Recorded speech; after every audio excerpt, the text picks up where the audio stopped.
ধন্যবাদ দিই যে আমরা এখানে আসতে পারলাম। আমরা অনেকদিন থেকেই আমরা প্ল্যান করেছিলাম আজকে এই দিনটির জন্য, আর আমরা যেখানে আসতে পারলাম প্রভু যে আমাদেরকে সুযোগ করে দিলেন, সেই জন্য জীবনকে শুধু ধন্যবাদ দিই। এবং আপনারা যেখানে এসেছেন, প্রার্থনায় যোগদান করেছেন, আপনাদেরকে দেখতে পেয়ে সত্যি খুব ভালো লাগছে। ঈশ্বরকে প্রশংসা দিই যে আপনারা অনলাইনে দেখেন, কিন্তু আমি আপনাদেরকে দেখতে পাই না, কিন্তু আজকে যে আপনাদেরকে দেখতে পাচ্ছি সত্যি আমার খুব ভালো লাগছে। আমি সত্যি গৌরব দিই, এই অনুগ্রহ ঈশ্বর আমাদেরকে দিলেন, আমি সেই জন্য জীবনকে সত্যি ধন্যবাদ দিই। আজকে এখানে আমরা যে এসেছি, আমরা দুদিন থেকে পরিকল্পনা করেছি,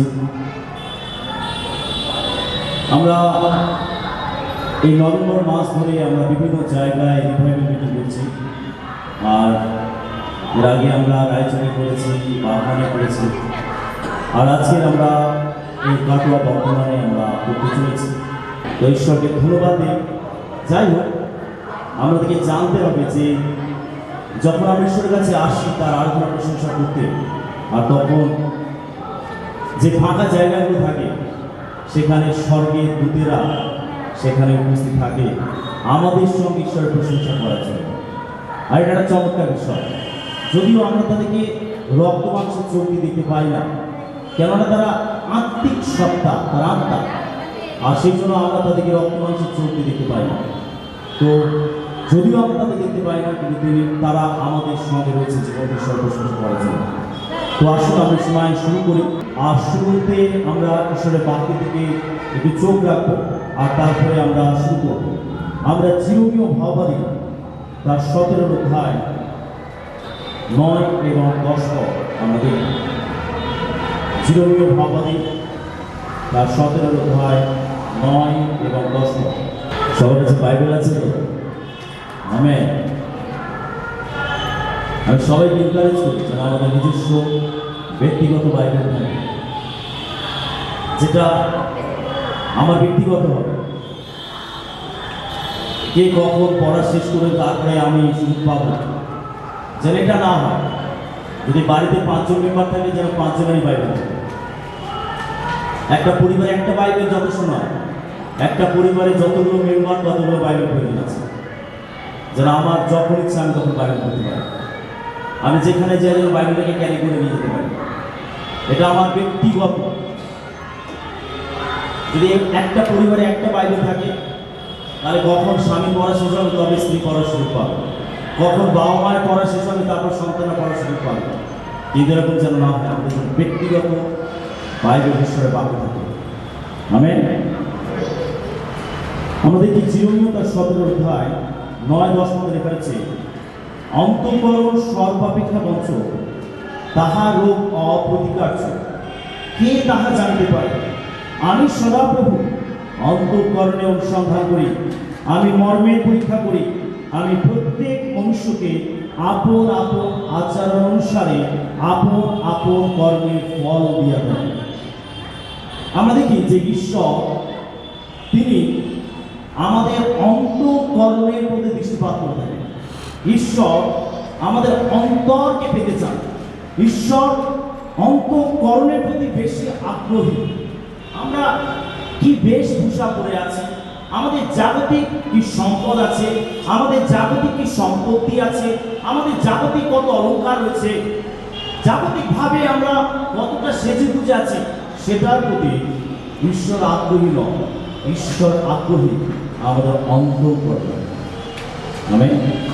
আমাদের অন্তর, ঈশ্বর আমাদের অন্তরের প্রতি আগ্রহী। এখানে বলছে যে আমি সদাপ্রভু অন্তঃকরণের অনুসন্ধান করি, আমি মর্মের পরীক্ষা করি, আমি প্রত্যেক মনুষ্যকে আপন আপন আচরণ অনুসারে আপন আপন কর্মের ফল দিয়ে থাকি।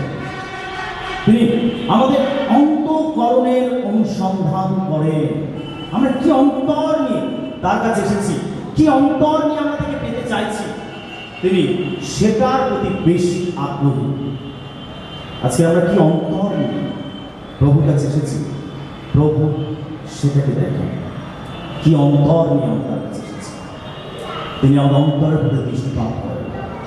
অন্তঃকরণ, সেখানে কারো দৃষ্টি যায় না, একমাত্র ঈশ্বর যিনি আমাদের অন্তঃকরণ দেখেন।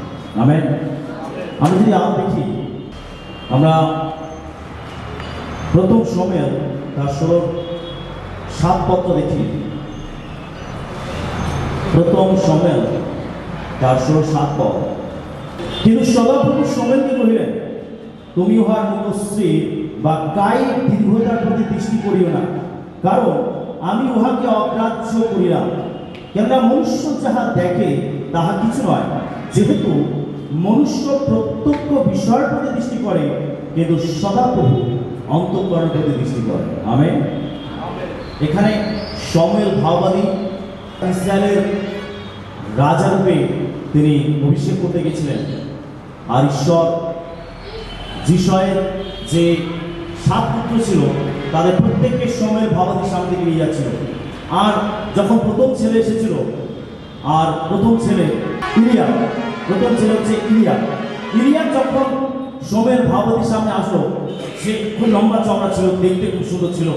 আর শমূয়েল ভাবছে এই বোধহয় রাজা, কারণ যে রাজা হবে তাকে লম্বা চওড়া হতে হবে, তার স্বাস্থ্য ভালো হতে হবে, তাকে শক্তিশালী হতে হবে। আর ইলিয়ামকে দেখে শমূয়েল ভাবছিল বোধহয় এই রাজা হওয়ার উপযুক্ত, কিন্তু ঈশ্বর তাকে অগ্রাহ্য করেছিলেন। সব থেকে ছোট ভাই দাউদ, আর ঈশ্বর তাকে মনোনীত করেছিলেন, কারণ দাউদের অন্তর ঈশ্বরের প্রতি আসক্তি ছিল। আর সেজন্য ঈশ্বর তিনি শমূয়েলকে বলছে, আমি বাইরেটা দেখি না, আমি মানুষের ভেতরটা দেখি। তুমি যে বাইরেটা দেখে চিন্তা ভাবনা করছো, আলোচনা করছো, তুমি মনোনীত করছো, আমি ওকে অগ্রাহ্য করেছি। বাহ্যিক বিষয়ের প্রতি ঈশ্বর আগ্রহী নয়, ঈশ্বর আগ্রহী আমাদের অন্তঃকরণের প্রতি। আমরা কি অন্তর ঈশ্বরের কাছে এসেছি, আমাদের অন্তরে কি আছে, তার প্রতি কতটা ভালোবাসা হচ্ছে, তার প্রতি কতটা প্রেম রয়েছে, তার প্রতি কতটা আসক্তি রয়েছে। ঈশ্বর সেটাকে বেশি মূল্যায়ন করে, বেশি প্রাধান্য দেন। সেজন্য ঈশ্বর আমাদের অন্তঃকরণ দেখেন। আমরা কি অন্তর নিয়ে তার কাছে এসেছি, কি প্রার্থনার ডাল সাজিয়ে তার কাছে এসেছি, কি আরাধনা নিয়ে আমরা তার কাছে এসেছি, আমরা কতটা আকাঙ্ক্ষিত অন্তর নিয়ে তার কাছে এসেছি তাকে পাওয়ার জন্য। ঈশ্বর সেইটা দেখেন, সেটা তার কাছে বিশেষ গুরুত্বপূর্ণ। প্রিয় বিশেষ, আজকে যখন আমরা প্রভুর কাছে এসেছি, আমরা কি অন্তর ঈশ্বরের কাছে এসেছি, ঈশ্বর সেটা দেখেন। আমরা কতজন এসেছি ঈশ্বর কাছে, সেটাতে ঈশ্বর বেশি আগ্রহী নয়, ঈশ্বর আগ্রহী আমরা কতজন সঠিক অন্তঃকরণে তার কাছে এসেছি, সেটার প্রতি ঈশ্বর বেশি আগ্রহী। Amen, hallelujah. ঈশ্বর কোয়ান্টিটি নয়, ঈশ্বর কোয়ালিটি পছন্দ করে। কোয়ান্টিটি নয়, পরিমাণে অনেক নয়, কিন্তু সঠিক কতজন সেটার প্রতি ঈশ্বর বেশি আগ্রহী। আজকে আমরা কতজন প্রভুর কাছে এসেছি সেটা বেশি প্রধান বিষয় নয়, কিন্তু আমরা যতজন এসেছি, আমরা কতজন ঈশ্বরকে পাওয়ার জন্য সেই আকাঙ্ক্ষিত প্রাণ নিয়ে আমরা তার কাছে এসেছি, ঈশ্বর সেটার প্রতি বেশি আগ্রহ। Amen, hallelujah. আমরা যদি গীতসংগীতে 51 দেখি, সেখানে দাউদ বলছে, গীতসংগীতে 51 দাউদের অনুতাপের গীত বলা হয় এটাকে। সে ঈশ্বরের বিরুদ্ধে পাপ করেছিল, আর যখন নাতন ভাওবাদী দ্বারা ঈশ্বর দাউদকে চেতনা দিয়েছিলেন, তখন সেই সময় তিনি ঈশ্বরের কাছে অনুতাপ করেছিলেন, আর তিনি এই গীত লিখেছিলেন। যদি আমরা গীতসংগীতে 51:17 পদ থেকে সেখানে বলেছে, ঈশ্বরের গ্রাহ্য বলে ভগ্ন আত্মা, হে ঈশ্বর তুমি ভগ্ন ও চূর্ণ অন্তঃকরণ তুচ্ছ করিবে না। ঈশ্বরের গ্রাহ্য বলে ভগ্ন আত্মা, তুমি ভগ্ন চূর্ণ অন্তঃকরণ তুচ্ছ করিবে না। ঈশ্বর আমাদের ভগ্ন চূর্ণ অন্তঃকরণ পছন্দ করেন। যে ঈশ্বরের কাছে নত, যে ঈশ্বরের কাছে নম্র, যে নিজেকে চূর্ণ করেছে, তাকে ঈশ্বর পছন্দ করেন। সেটাই ঈশ্বরের কাছে গ্রাহ্য বলি বা গ্রাহ্য উপহার। ঈশ্বর খুশি হন আমাদের ভগ্ন চূর্ণ অন্তর। যে অহংকারী, যে দাম্ভিক, ঈশ্বর তার প্রতি খুশি নন। যে তার কাছে নত নম্র, ঈশ্বর তার প্রতি খুশি হন। যখন জালে বিস্তর মাছ ধরা পড়েছিল, তখন পিতর যিশুর চরণে এসে পড়ে বলছিল, প্রভু আমি পাপী, আমার কাছ থেকে আপনি চলে যান। সে নিজেকে নত করেছিল। মাগদলের মরিয়ম সে চোখের জলে যিশু পা ধুয়ে দিয়েছিল, কেঁদে কেঁদে চোখের জলে পা ধুয়ে দিয়েছিল। সে নিজেকে নম্র করেছিল। যিশু চান আমাদের ভক্ত নন্দ, যে অহংকারী, যে দাম্ভিক, ঈশ্বর তাকে পছন্দ করে না। বাইবেল বলছে ঈশ্বর অহংকারীদের প্রতিরোধ করেন, কিন্তু নম্র দিগকে অনুগ্রহ প্রদান করেন। আসলে আজকে যদি আমরা ঈশ্বরের আশীর্বাদ পেতে চাই, তার সান্নিধ্য লাভ করতে চাই, তার সঙ্গে আমরা নিজেকে নম্র এবং নম্র করি। Amen, hallelujah. সমস্ত জাগতিক বিষয়গুলিকে জলযোগে প্রভুর সঙ্গে নিজেদেরকে নত এবং নম্র করি। চলুন আমরা সময় ঈশ্বরের আরাধনা এবং প্রশংসা করতে চাই।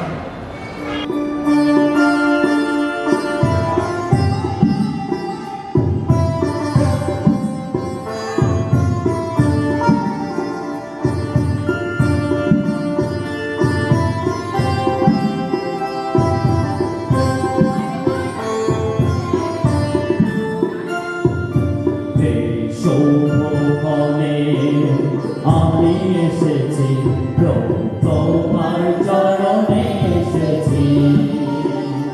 এই সৌভাগ্যে আমি এসেছি, প্রভু তোমার চরণে এসেছি।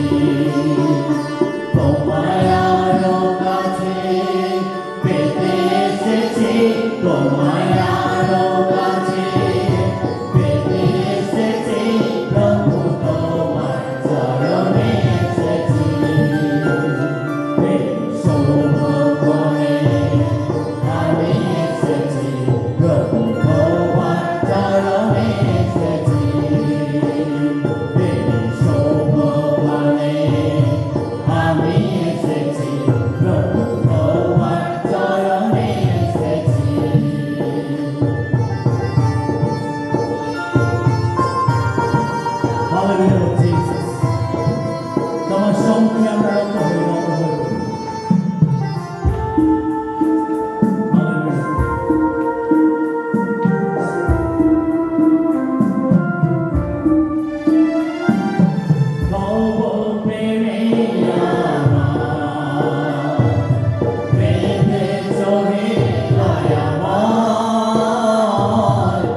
Hallelujah hallelujah.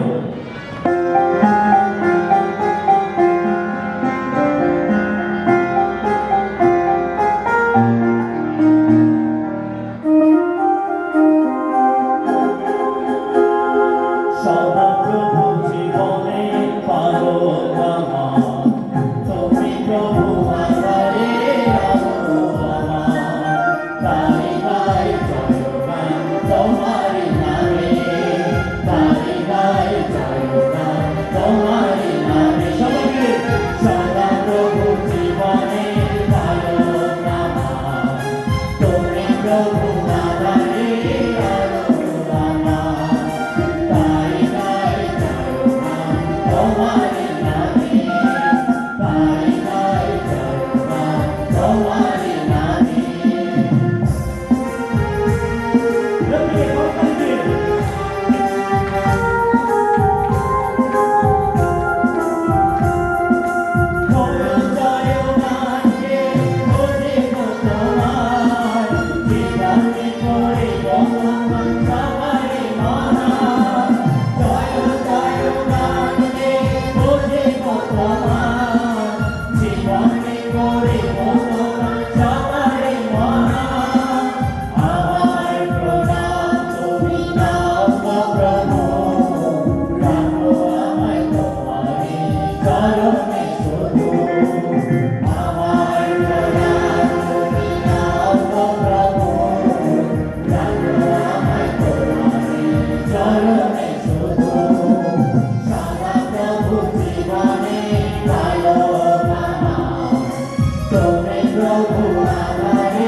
তোমারি নামে, তাই গাই জয়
ভক্তদাস দাও তিনি ঈশ্বরকে পাওয়ার জন্য আকাঙ্ক্ষিত থাকতেন।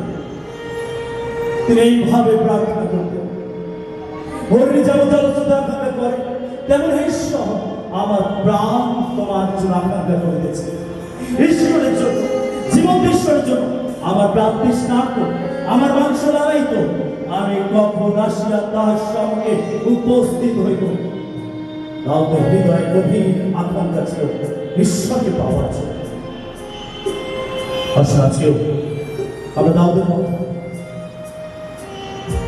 আমাদের হৃদয় তুলে ধরে তাকে বলি, প্রভু আজকে আমি আরেকবার নতুন করে তোমাকে পেতে চাই, আরেকবার আমি তোমাকে আমার জীবনে গ্রহণ করতে চাই। আমার জীবনে যা কিছু পাপ আমার অযোগ্যতা আমার ভাগ্য তোমার রক্ত দিয়ে তুমি ধুয়ে দাও।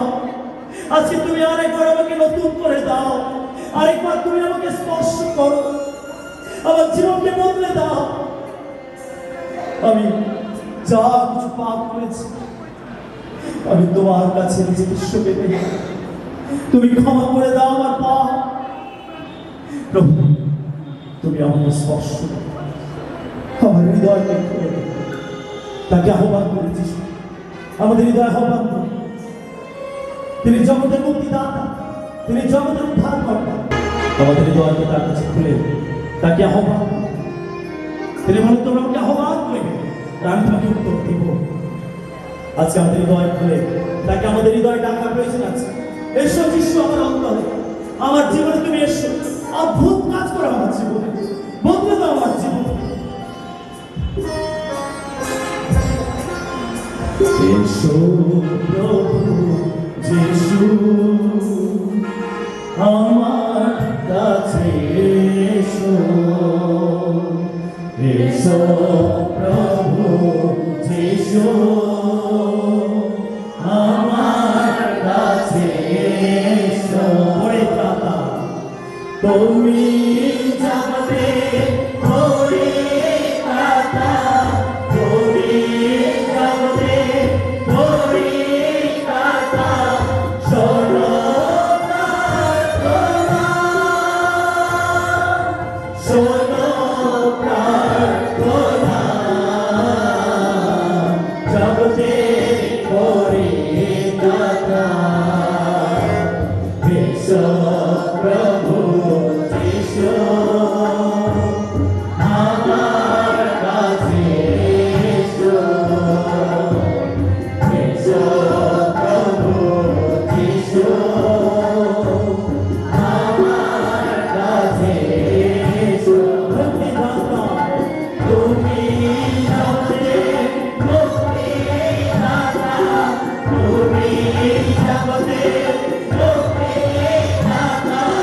শোনো প্রার্থনা, শোনো প্রার্থনা, জগতে মুক্তিদাতা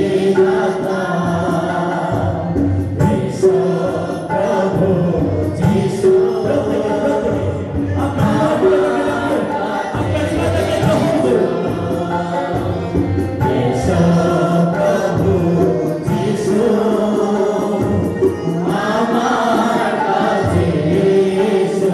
শান্তি দাতা তুমি জগতে শান্তি দাতা, তুমি জগতে শান্তি দাতা, শোনো প্রার্থনা, শোনো প্রার্থনা, জগতে শান্তি দাতা এসো প্রভু যিশু আমার কাছে এসো। Yes, Lord Jesus.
এসো যিশু আমাদের অন্তরে প্রভু আমাদের প্রত্যেকটা হৃদয় তুমি এসো এই সময় প্রত্যেককে তুমি স্পর্শ করো প্রত্যেকটা হৃদয়কে তুমি করে দাও প্রভু তুমি আজকে তো কাজ করো প্রত্যেকের জীবনে পবিত্র আত্ম তুমি ছুঁয়ে দাও প্রত্যেকটা হৃদয়কে আমরা তোমাকে চাই যিশু তোমাকে চাই তুমি আমাদের পরিকর্তা আমাদের উদ্ধারকর্তা তোমার কাছে শান্তি আছে প্রত্যেকটা হৃদয়কে তুমি শান্তি দাও প্রত্যেকটা হৃদয়কে তুমি খুলে দাও যিশু তুমি স্পর্শ করো প্রত্যেকজনকে তুমি ছুঁয়ে দাও প্রত্যেকের বিরতি শোনো প্রত্যেকের আত্মরাত শোনো প্রত্যেকের জীবনে তুমি এসো যিশু তুমি প্রত্যেকের হৃদয় এসো তুমি খুলে দাও প্রত্যেকটা হৃদয়কে সমস্ত কঠিন হৃদয়কে তুমি গলিয়ে দাও তুমি নষ্ট করো নম্র করো প্রভু তুমি পারো আমাদের অন্তরগুলোকে খুলতে তুমি পারো প্রভু দেখো কোথায় আমাদের জীবনে পাপ আছে দেখো কোথায় অন্ধকার আছে কোথায় মন্ডল আছে ও যিশু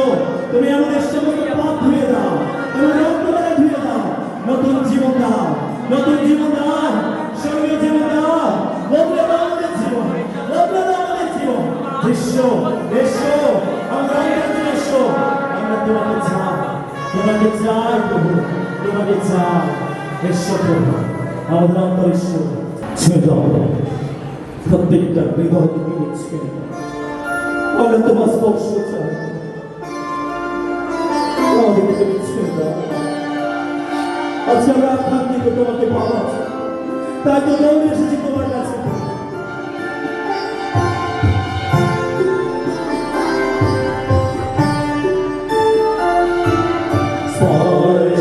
তোমার পাপে প্রভু শরণ টুকু চাই শরণ টুকু চাই স্পর্শ তোমার দাও হে প্রভু শরণ টুকু চাই শরণ টুকু প্রত্যেকে হাত তুলে দেয়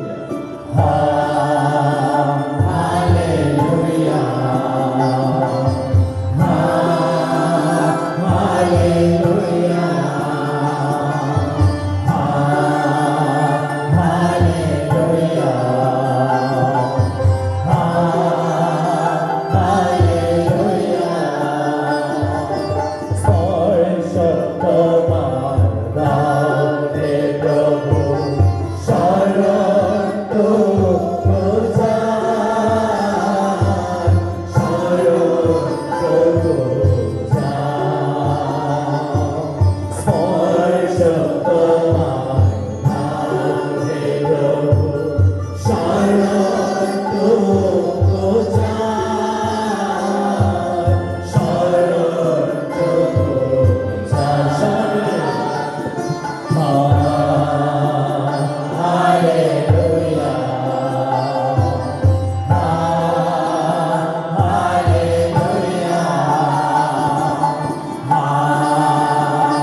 আসার সময় প্রার্থনা করি।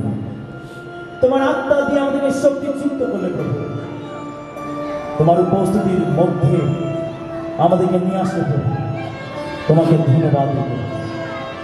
তুমি প্রত্যেকের জীবনে অলৌকিক কাজ করলে প্রভু, তোমাকে ধন্যবাদ দেব। আমরা তোমার নিকটবর্তী হতে পারলাম, আমরা তোমার দিকে দৃষ্টিপাত করতে পারলাম, তোমার সৌন্দর্যকে আমরা উপভোগ করতে পারলাম। তুমি যে কত পবিত্র, তুমি যে কত অপরূপ, তুমি যে কত বিচিত্রময়, ও আমরা তার একবার দর্শন লাভ করতে পারলাম। তোমাকে প্রাণ ভরে ধন্যবাদ। সমস্ত ভার আমরা তোমার পায়ে রাখি। তোমার সঙ্গে আমরা নত নামব, আর আমরাও তোমাকে বলে দেব, আমরা তোমাকে ভালোবাসি। তুমি আমাদেরকে ভালোবেসে নিজের জীবন দিয়েছ। তুমি চাও আমাদের ভালোবাসতে, তাই প্রভু আরেকবার আমরা স্বীকার করি, আরেকবার আমরা উচ্চারণ করি, আরেকবার আমরা বলি, আমি তোমাকে ভালোবাসি, আমরা তোমাকে ভালোবাসি। তোমাকে ধন্যবাদ, তোমার এই ভালোবাসা আমাদেরকে দিয়েছ, স্বর্গীয় প্রেম আমাদের অন্তরে দিয়েছ। তোমাকে ধন্যবাদ, তোমার অলৌকিক প্রেমের জন্য তোমাকে ধন্যবাদ। তোমার শান্তি, তোমার আনন্দ আমাদের অন্তরে দিলে প্রভু, তোমাকে ধন্যবাদ। সমস্ত ভার আমার তোমার পায়ে, বাকি পর্যায়ে ভার আমার তোমার পায়ে, তোমার নিয়ন্ত্রণে রাখো, তোমার উপস্থিতির মধ্যে রাখো, তোমার শক্তিটা আমাদেরকে ভালো করে শুনে প্রার্থনা তোমাকে ধন্যবাদ। এই প্রার্থনা প্রভু যিশুর নামে চাই, আমেন।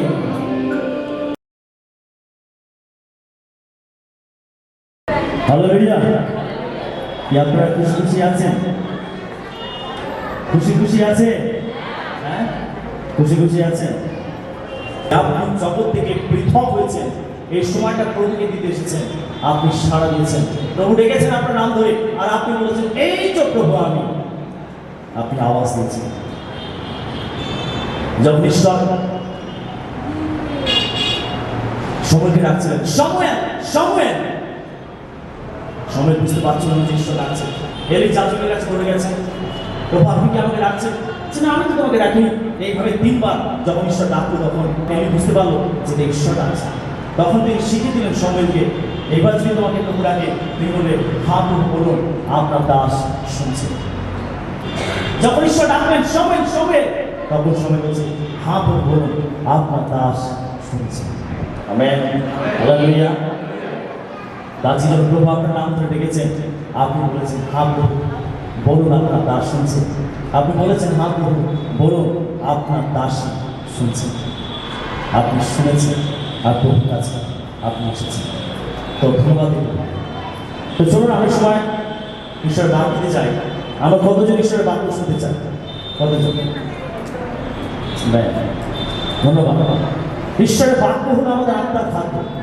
ঈশ্বরের বাক্য যখন আমরা শুনি, তখন আমরা আত্মিক খাদ্য ভোজন করি। ঈশ্বরের বাক্যের মধ্যেই সমস্ত শক্তি রয়েছে, ঈশ্বরের বাক্যের মধ্যেই সমস্ত আশীর্বাদ রয়েছে। আমরা আমাদের জীবনে যা কিছু আশীর্বাদ পেতে চাই, প্রত্যেকটি আশীর্বাদ ঈশ্বরের বাক্যের মধ্যে রয়েছে। আপনি আপনার জীবনে যে কোন আশীর্বাদ পেতে চান, প্রত্যেকটা আশীর্বাদ ঈশ্বরের বাক্যের মধ্যে রয়েছে। ঈশ্বরের বাক্য পারে আমাদের জীবনকে আশীর্বাদিত করতে, ঈশ্বরের বাক্য পারে আমাদেরকে টেনে তুলতে, ঈশ্বরের বাক্য পারে আমাদেরকে পরিবর্তন করতে। কারণ ঈশ্বরের বাক্যের মধ্যে সেই ক্ষমতা, সেই শক্তি, সেই পরাক্রম আছে। হালেলুয়া। যদি আসুন আমরা ঈশ্বরের বাক্যে যাই। আজকে আমরা দেখব ঈশ্বরের বাক্য যিশুকে। যদি আপনাকে কে প্রশ্ন করে যিশু কে, আপনি কি উত্তর দেবেন? আপনি কি উত্তর দেবেন? আপনি কি বলবেন যিশু খ্রিস্টানদের দেবতা? আপনি কি বলবেন আরে যিশু বিদেশের ঈশ্বর? আপনি কি বলবেন আরে যিশু একজন মহাপুরুষ? হ্যাঁ, যিশু একজন ভালো, যিশু একজন ব্যক্তি, ভালো ব্যক্তি, তিনি ভালো ভালো কাজ করেছেন। আপনি কি বলবেন যিশু একজন ঐতিহাসিক চরিত্র? আপনি কি বলবেন? যদি আপনাকে কেউ প্রশ্ন করে যিশু কে, আপনি কি বলবেন? আপনার ব্যক্তিগত অভিজ্ঞতা কি যিশু সম্বন্ধে? আপনি যিশুকে কিভাবে জানতে পেরেছেন? আপনার জানার উপরে আপনার বিশ্বাস নির্ভর করে, আপনার জানার উপরে ঈশ্বর কাজ করে, আপনার জানার উপরে আপনি আত্মিকভাবে এগিয়ে যেতে পারেন। আপনি যতটা জানবেন আপনি ততটাই বিশ্বাস করতে পারবেন, ততটাই প্রশংসা করতে পারবেন, ততটাই ডাকতে পারবেন, আপনি ততটাই প্রার্থনা করতে পারবেন যতটা যিশুকে জানবেন। আপনি যিশুকে ব্যক্তিগতভাবে কি জানেন? একবার এক বাবা তার ছেলের হাত ধরে কলকাতায় এজেসি মোড় রোডে জোড়াই গিচা আছে। আমি জানি না কতজন জানেন, ওখানে একটা জোড়াই গিচা আছে। জোড়াই গিচা এই অর্থে বলা হয় মানে দুটো চার্চ বা ঈশ্বরের গৃহকে, মন্দিরকে দুটো জোড়া খুব উঁচু উঁচু পাশাপাশি করা, সেই জন্য ওটাকে জোড়াই গিচা বলে। তো এক বাবা, এটা সত্য ঘটনা, এক বাবা তার ছেলের হাত ধরে ওই চার্চের সামনে থেকে হেঁটে যাচ্ছে। আর যখন যাচ্ছে তখন সেই বাচ্চাটা বাবাকে প্রশ্ন করছে, বাবা এই ঘরটা কার? এত বড় ঘর, এখানে কে থাকে? তখন সেই বাবা বলছে, আর এটা যিশুর ঘর, এখানে যিশু থাকে। চার্চ মানে সবাই জানে যেটা একটা খ্রিস্টানদের একটা প্রার্থনার জায়গা, প্রার্থনার গৃহ, এখানে খ্রিস্ট বিশ্বাসীরা এসে প্রার্থনা করে। তো সেই বাবা সে বলছে তার ছেলেকে, এটা যিশুর ঘর, এখানে যিশু থাকে। তখন সেই ছেলেটা বাবাকে প্রশ্ন করছে, আচ্ছা বাবা কে এই যিশু? এই যিশু কে? তখন সেই বাবার মধ্যে এই প্রশ্নটা এমনভাবে কাজ করলো, সেই দিনে সেই বাবা উত্তর দিতে পারেনি যিশু কে। তার কারণ সে যিশুকে জানতো না ভালো করে, যিশু কে এটা সে ভালো করে জানতো না। সেই জন্য এই প্রশ্নের উত্তর সেই বাবা তার ছেলেকে দিতে পারে না। এই প্রশ্নটা সেই বাবার অন্তরে এমনভাবে স্পর্শ করলো, সেই বাবা এই প্রশ্নের উত্তর দেওয়ার জন্য যিশুকে খুঁজতে আরম্ভ করল। কে যিশু? আমাকে যিশুকে জানতে হবে, আমাকে গভীরভাবে জানতে হবে, এই উত্তরটা আমাকে দিতে হবে আমার ছেলেকে। কে যিশু? তখন সে কি করলো? সে একটা বাইবেল জোগাড় করলো এবং বাইবেলটা পড়তে আরম্ভ করলো। একটা সময় আসলো যখন সে বাইবেল পড়ছে, ঈশ্বরের বাক্য পড়ছে, আর সে যিশুকে জানতে পারছে। আর তখন সে যিশুকে জানতে পারলো যে তিনি হলেন জগতের পরিত্রাতা, জগতের উদ্ধারকর্তা। হালেলুয়া! আর তখন সেই বাবার জীবন পরিবর্তন হয়ে গেল। সে যিশুকে তার জীবনে ত্রাণকর্তা রূপে গ্রহণ করলো এবং তার জীবন প্রভুর চরণে সমর্পণ করে দিল। সে পরিত্রাণ পেল, উদ্ধার পেল, পাপের ক্ষমা পেল, অনন্ত জীবনের অধিকারী হলো। তার জীবন সম্পূর্ণ বদলে গেল যখন সে যিশুকে জানতে পারল। আজকে প্রিয় বিশ্বাসী, যিশু কে? যদি আপনাকে কেউ এই প্রশ্ন করে, আপনার কি ব্যক্তিগত অভিজ্ঞতা হয়েছে যিশুকে? আপনি কি নিশ্চয়তার সঙ্গে বলতে পারবেন যিশুকে? এই অভিজ্ঞতা কি আপনার হয়েছে? এই প্রশ্নের উত্তর কি আপনার আছে? আপনি কি বলতে পারবেন যিশুকে? আজকাল আমরা চারদিকে দেখি অনেক জায়গায় মণ্ডলী হচ্ছে, ভক্ত হচ্ছে, অনেক জায়গায় লোকেরা যিশুকে ডাকছে, প্রার্থনা করছে। আমরা দেখি কে কে বলে যিশু দাদা, কেউ বলে যিশু গুরু, অনেকে অনেক রকম ভাবে যিশুকে ডাকছে। কিন্তু বাইবেল কি বলে? যিশু কে? যিশু কে? এই যিশু কে? এই প্রশ্নের উত্তর কি আছে আপনার বিশ্বাস? আজ যদি আপনাকে কেউ জিজ্ঞাসা করে যিশু কে, আপনি কি উত্তর দেবেন? কে যিশু? আজকে এই প্রশ্নের সঠিক উত্তর আমাদের জীবনে থাকা প্রয়োজন আছে। এই উত্তর যদি আমরা জানতে চাই তাহলে আমাদের যিশু গভীরে যেতে হবে। শুধু ভাষা ভাষা হয়ে থাকলে হবে না, কিন্তু যিশু গভীরে আমাদের যেতে হবে এবং যিশুকে গভীরভাবে আমাদেরকে জানতে হবে। যিশুকে আসক্ত হতে হবে, যিশুকে আমাদের অন্তরে গ্রহণ করতে হবে, যিশুর সঙ্গে আমাদের এনকাউন্টার হওয়ার প্রয়োজন আছে। যিশু যিশুকে আমাদের জানা প্রয়োজন আছে। একবার যিশু তার শিষ্যদেরকে প্রশ্ন করেছিলেন, আমি কে? লোকেরা কি বলে আমার সম্পর্কে? এই প্রশ্ন একবার যিশু তার শিষ্যদেরকে করেছিলেন। যিশুর যে 12 জন শিষ্য ছিল, এই 12 জন শিষ্যকে যিশু এই প্রশ্ন একবার করেছিলেন। তো তখন শিষ্যরা বলছে, ও প্রভু, কেউ বলে আপনি যোহন বাপ্তিজক, ও প্রভু কেউ বলে আপনি এলিও, ও প্রভু কেউ বলে আপনি পুরাতন নিয়মের কোন একজন ভাববাদী। ও বেশ, লোকেরা আমার সম্বন্ধে এরকম বলে। আচ্ছা, তোমরা কি বলো? আমি কে? তোমরা তো আমার সঙ্গে আছো, তোমরা তো আমাকে দেখছো, তোমরা তো আমার থেকে শিক্ষা গ্রহণ করছো, তোমরা তো অলৌকিক কার্য চিহ্ন কার্য দেখছো, তোমরা তো আমার সঙ্গে রয়েছো, আমার খুব ঘনিষ্ঠ, তোমরা আমার সান্নিধ্যে তোমরা রয়েছো, আমার সঙ্গে তোমরা সময় কাটাচ্ছ, তোমরা কি বলো? আমি কে? তখন পিত উত্তর দিয়েছিল, আপনি সেই খ্রিস্ট জীবন্ত ঈশ্বরের পুত্র। হালেলুয়া! আপনি সেই খ্রিস্ট জীবন্ত ঈশ্বরের পুত্র। যিশু পিতকে বলছেন, হে যোনার পুত্র শিমন, তুমি ধন্য, কারণ এটা রক্ত মাংস তোমার কাছে প্রকাশ করেনি, কিন্তু ঈশ্বরের আত্মা যে তোমার অন্তরে রয়েছে সেটাই এটা তোমার কাছে প্রকাশ করেছে। আমি কে? প্রিয় বিশ্বাসী, যদি আপনি যিশুকে জানতে চান তাহলে প্রয়োজন আছে ঈশ্বরের আত্মাকে। ঈশ্বরের আত্মা যতক্ষণ না আপনার রক্তের মাংসের চোখকে খুলে দিচ্ছে, আপনি ততক্ষণ পর্যন্ত যিশুকে জানতে পারবেন না। কারণ জগতের জ্ঞান দিয়ে, জগতের শিক্ষা দীক্ষা দিয়ে, মানসিক বিষয় দিয়ে কেউ যিশুকে জানতে পারে না। একমাত্র ঈশ্বরের আত্মা যখন আপনার অন্তরকে খুলে দেবেন, আপনার চোখকে খুলে দেবেন, আর তখনই আপনার মধ্যে অভিজ্ঞতা হবে যে যিশু কে।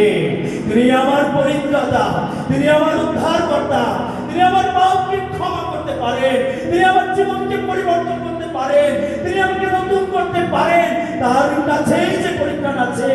যখন আপনি তাকে জানতে পারবেন, আর তখনই আপনার জীবন পরিবর্তন হবে। হালেলুয়া! যিশু কি? কি যিশু? আমরা এই প্রশ্নের উত্তর আমরা যোহন লিখিত সুসমাচার থেকে দেখব।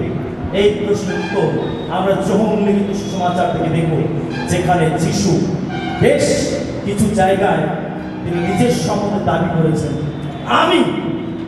তিনি দাবি করেছেন আমি। তিনি কে? তিনি নিজে দাবি করেছেন আমি। এই আমি শব্দটা তিনি অনেকবার উচ্চারণ করেছেন। আমরা যোহন সুসমাচার থেকে দেখব, প্রথম হলো যিশু হলেন ঈশ্বরের নিজস্ব ব্যক্তিগত বাক্য। যিশু হলেন ঈশ্বরের নিজস্ব ব্যক্তিগত বাক্য। আমরা যোহন সুসমাচার 1 অধ্যায় আমাদের 1 থেকে 3 পদ, যখন 1 থেকে 3 পদ। আদিতে বাক্য ছিলেন, এবং বাক্য ঈশ্বরের কাছে ছিলেন, এবং বাক্য ঈশ্বর ছিলেন। তিনি আদিতে ঈশ্বরের কাছে ছিলেন। সকলই তাহার দ্বারা হইয়াছিল, যা হইয়াছে তাহার কিছু তাহা ব্যতিরেকে হয় না। আদিতে বাক্য ছিলেন, বাক্য ঈশ্বরের কাছে ছিলেন, এবং বাক্য ঈশ্বর ছিলেন। যা কিছু হইয়াছে তাহা ব্যতিরেকে হয় নাই। আমরা দেখি যোহন লিখিত সুসমাচারে লেখা রয়েছে, যা কিছু হয়েছে সবকিছু ঈশ্বরের বাক্যের দ্বারা হয়েছে। আমেন। আজকের পৃথিবীতে আমরা যা কিছু উপভোগ করছি সেটা দৃশ্যমান হতে পারে, আবার অদৃশ্যমান হতে পারে। এমন অনেক কিছু রয়েছে যেগুলো আমরা রক্ত মাংসের চোখকে দেখতে পাই না। উদাহরণস্বরূপ আমরা বায়ুকে দেখতে পাই, বাতাসকে যদি আমরা ধরি, আমরা যদি বাতাসের কথা চিন্তা করি বা বায়ুর কথা চিন্তা করি, আমরা তাকে রক্ত মাংসের চোখ দিয়ে দেখতে পাই না, কিন্তু আমরা তাকে ফিল করতে পারি। আমেন। এই যে বাতাস চলছে, আমরা ফিল করতে পারছি যে একটা বাতাস বইছে, হাওয়াটা আমার গায়ে লাগছে। যা কিছু সৃষ্টি হয়েছে, দৃশ্য কি অদৃশ্যমান, সবকিছু তাহা ব্যতিরেকে হয় নাই। অর্থাৎ যিশু তিনি হলেন ঈশ্বরের নিজস্ব ব্যক্তিগত বাক্য, যে বাক্যের দ্বারা ঈশ্বর সব কিছুকে সৃষ্টি করেছে। আকাশ বাতাস, পৃথিবী, সূর্য, চন্দ্র, গ্রহ, নক্ষত্র, তারা, জীব, জড়, উদ্ভিদ, প্রাণী, জল, বাক্য দ্বারা তৈরি করেছেন। যদি আমরা আদি পুস্তক 1:3 পড়ি, সেখানে লেখা রয়েছে, ঈশ্বর কহিলেন দীপ্তি হোক, তাহলে দীপ্তি হইল। আর ঈশ্বর দেখলেন দীপ্তি উত্তর। ঈশ্বর কহিলেন, তার মানে ঈশ্বর মুখ থেকে তিনি বাক্য বের করলেন। ঈশ্বর মুখ থেকে বাক্য বের করলেন, তার মুখ থেকে বাক্য বেরিয়ে সব কিছুকে সৃষ্টি করেছে। আর যোহন লিখিত সুসমাচারে 1:1-3 লেখা রয়েছে যে এই বাক্য যিশু হলেন ঈশ্বরের ব্যক্তিগত বাক্য। বলছে তাহা ব্যক্তি রেখে কিছু হয় নাই, ঈশ্বরের বাক্য ছাড়া কোনো কিছু সৃষ্টি হয়নি। ঈশ্বরের বাক্যকে বাদ দিয়ে কিচ্ছু হয়নি। যা কিছু হয়েছে সব কিছু ঈশ্বরের বাক্যের দ্বারা তৈরি হয়েছে। আর সেই বাক্য ডিমান্ড করছে, সেই বাক্য হলেন প্রভু যীশু খ্রিস্ট নিজে। হালেলুয়া। তার মানে যদি বাক্য ঈশ্বর হয় আর যদি সেই বাক্য যিশু হয়, তাহলে আমরা এখানে পরিষ্কার হতে পারি যে ঈশ্বর যা কিছু সৃষ্টি করেছেন তার বাক্যের দ্বারা করেছেন, আর সেই বাক্য প্রভু যীশু খ্রিস্ট নিজে ছিলেন। হালেলুয়া। যিশু কে ছিলেন? ঈশ্বরের নিজস্ব ব্যক্তিগত বাক্য। আপনাকে জানতে হবে যিশু কে। কে যিশু? যার উপাসনা করতে আমি এসেছি।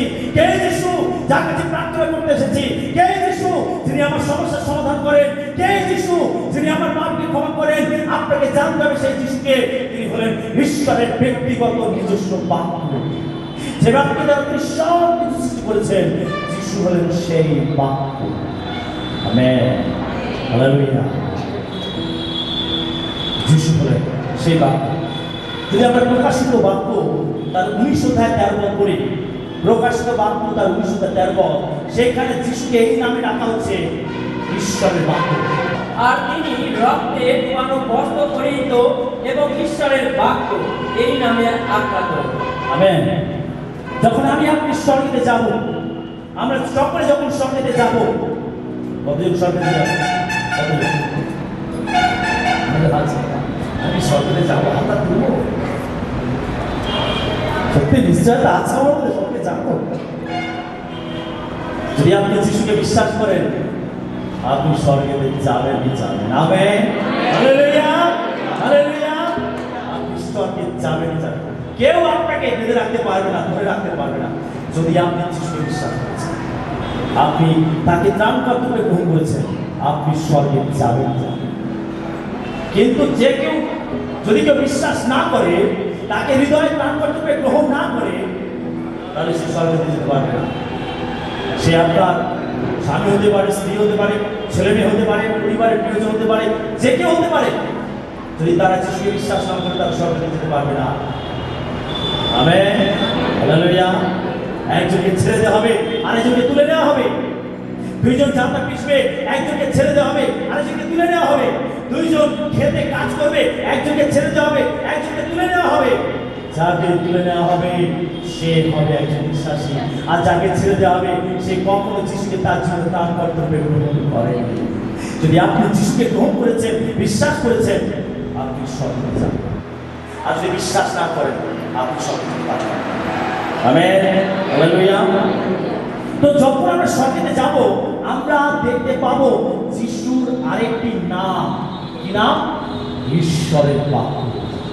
যিশুকে কি নামে ডাকা হচ্ছে? ঈশ্বরের বাক্য। তার উপরে এটা লেখা রয়েছে ঈশ্বরের বাক্য। যিশু হলেন ঈশ্বরের ব্যক্তিগত বাক্য। যা কিছু ঈশ্বর সৃষ্টি করেছেন সেই বাক্যের দ্বারা করেছেন। আর যখন বলছে যা কিছু সৃষ্টি হয়েছে, যিশুকে বাদ দিয়ে কোনো কিছু সৃষ্টি হয়নি।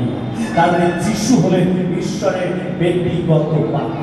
যদি আপনি বাক্যকে ভালোবাসেন, প্রিয় বিশ্বাসী, যদি আপনি বাক্যকে ভালোবাসেন, তার মানে আপনি যিশুকে ভালোবাসছেন। যদি বাক্যকে আপনার হৃদয়ে গ্রহণ করেছেন, তাহলে আপনি যিশুকে আপনার হৃদয়ে গ্রহণ করেছেন। যদি আপনি বাক্য মতো চলছেন, তার মানে আপনি যিশুর কথা মতো জীবনযাপন করছেন। কেননা ঈশ্বর বাক্য, বাক্য ঈশ্বর, এবং সেই বাক্য প্রভু যীশু খ্রিস্ট। যদি আমরা যোহন 1:14 পড়ি, দেখুন সেখানে আরো পরিষ্কার। যোহন 1:14। যোহন লিখিত সুসমাচার তার 1:14। আর সেই বাক্য মাংসে মূর্তিমান হইলেন এবং আমাদের মধ্যে প্রবাস করিলেন, আর আমরা তাহার মহিমা দেখিলাম, যেমন পিতা হইতে আগত এক জাতের মহিমা, তিনি অনুগ্রহে ও সত্যে পূর্ণ। আমেন। কি বলছে?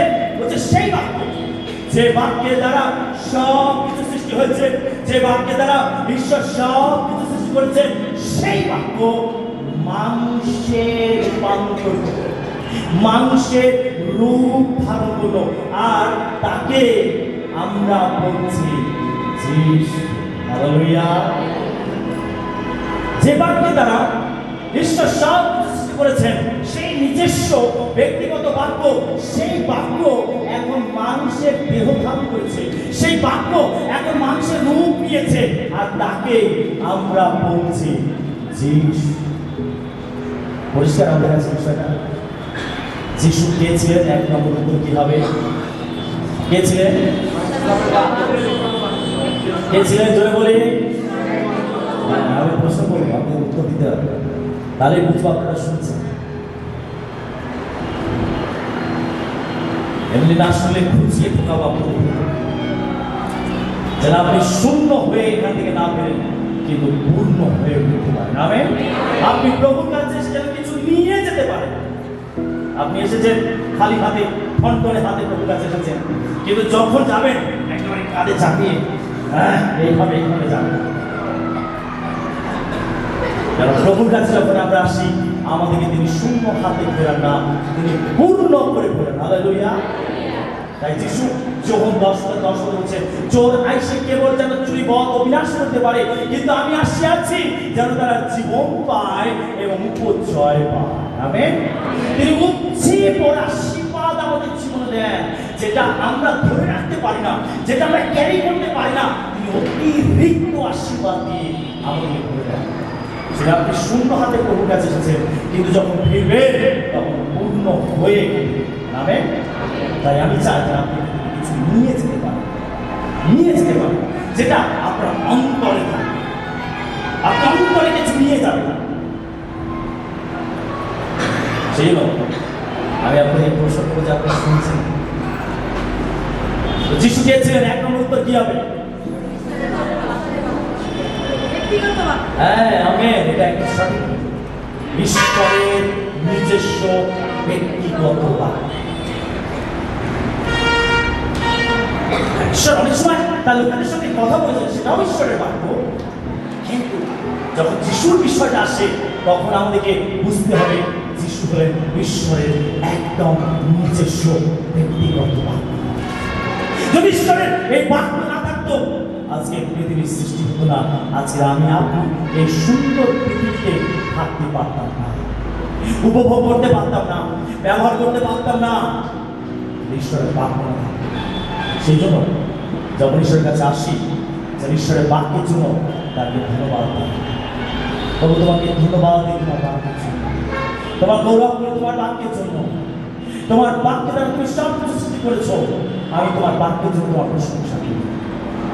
যেন ঈশ্বরের বাক্যের কাছে আমরা নম্র করি, আমাদের ভালোবাসা যেন ঈশ্বরের বাক্যের প্রতি আমরা রাখি। সেই ঈশ্বরের বাক্য থেকে পড়তে হবে, ঈশ্বরের বাক্যের সঙ্গে থেকে সময় কাটতে হবে, ঈশ্বরের বাক্যকে ভালোবাসতে হবে, ঈশ্বরের বাক্যে আমাদের আসক্ত হতে হবে। কারণ ঈশ্বরের বাক্যের গুরুত্ব আমাদেরকে বুঝতে হবে যে ঈশ্বরের বাক্যের গুরুত্ব কতটা রয়েছে। আপনি উপলব্ধি করতে পারেন যিশু হলেন ঈশ্বরের ব্যক্তিগত বাক্য, তাহলে এই বাক্যের প্রতি আপনার ভালোবাসা বাড়বে, এই বাক্যের প্রতি আপনার শ্রদ্ধা বাড়বে, এই বাক্যের প্রতি আপনার ভক্তি বাড়বে। এই বাক্য মতো আপনি জীবনযাপন করতে আরম্ভ করবেন যদি আপনি জানতে পারেন ঈশ্বরের বাক্য কি, যিশু কে, যদি আপনি এটা জানতে পারেন। আমেন। হালেলুয়া। এই অনেকে যিশুকে জানতে পারে না বলে তারা ঈশ্বরের বাক্যকেও জানতে পারে না, যিশুকে জানতে পারে না বলে তারা ঈশ্বরের মধ্যে চলতে পারে না, যিশুকে জানতে পারে না বলে তারা ঈশ্বরের সেবাও করতে পারে না, তার কারণ তারা জানে না যিশুকে। আপনি এটা ভালো করে জেনে নিন যিশুকে। Hallelujah, hallelujah. আমরা দেখি যে প্রভু যিশু তিনি মানুষের রূপ নিয়ে এই জগতে আসলেন এবং তিনি নিজেকে দাবি করলেন, তিনি বলেন আমি আমি। আমরা দেখি যদি আমরা জন লিখিত সুসমাচার তার 6 উপরে দেখি 35 পদ, যোহন 6:35 পদ। যিশু তাহাদিগকে বলিলেন, আমি সেই জীবন্ত খাদ্য। যে ব্যক্তি আমার কাছে আইছে সে ক্ষুধার্ত হইবে না, এবং যে আমাকে বিশ্বাস করে সে তৃষ্ণার্ত হইবে না, কখনো না। আমেন। যিশু কি বলছেন? আমি জীবন খাদ্য বা আমি জীবন রুটি। আমি জীবন রুটি, আমি জীবন খাদ্য। যিশুকে তিনি কি দাবি করছেন? তিনি বলছেন যে তিনি জীবন রুটি। তিনি জীবন রুটি। হ্যাঁ, প্রান্তরে ঈশ্বর ইসরায়েল জাতিকে স্বর্গ থেকে মান্না খেতে দিয়েছিলেন। তারা যখন মিশর থেকে কনান দেশে যাচ্ছিল, 400 বছর তারা মিশরে বন্দী হয়েছিল। তারা কষ্টের মধ্যে ছিল, অভাবের মধ্যে ছিল, দারিদ্রতার মধ্যে ছিল, তারা খাদ্যের কষ্টের মধ্যে ছিল, তারা অত্যাচারিত হতো, তারা দাসের মধ্যে জীবনযাপন করতো। যখন তারা কন্দন করে ঈশ্বরের কাছে, ঈশ্বর আমাদেরকে এখান থেকে বের করো, আমরা এই পরদিন অবস্থা থাকতে চাই না, আমরা দাস হয়ে থাকতে চাই না, এই কষ্টের মধ্যে থাকতে চাই না, তুমি আমাদের এখান থেকে বের করো। ঈশ্বর তাদের প্রার্থনা শুনে তিনি মিশর থেকে তাদেরকে বের করলেন। তিনি প্রতিজ্ঞা করলেন, আমি তোমাদেরকে দুগ্ধ মধু প্রবাহী দেশ অনাম দেশে নিয়ে যাব। 400 বছর পরে তারা যখন সেখান থেকে বের হলো, তারা যখন মরুভূমির মধ্যে থেকে হেঁটে হেঁটে যাচ্ছে, তখন তাদের জলের অভাব হয়েছে, তাদের খাদ্যের অভাব হয়েছে। তারা যখন ঈশ্বরের কাছে ক্রন্দন করেছে, ঈশ্বর আমাদেরকে খেতে দাও, আর ঈশ্বর স্বর্গ থেকে তিনি তাদেরকে কি খেতে দিয়েছিলেন? মান্না খেতে দিয়েছিলেন। মান্না এক ধরনের খাদ্য, এটা মধুর মতো মিষ্টি, এটা ধনিয়া বীজের মতো খুবই সুস্বাদু মধুর মতো মিষ্টি এক ধরনের খাদ্য, যেটা ঈশ্বর স্বর্গ থেকে খেতে দিয়েছিলেন। যিশু বলছেন যে যে মসিহ তোমাদেরকে খেতে দেয়নি, কিন্তু আমার পিতা তিনি স্বর্গ থেকে এই খাদ্য তোমাদেরকে খেতে দিয়েছেন।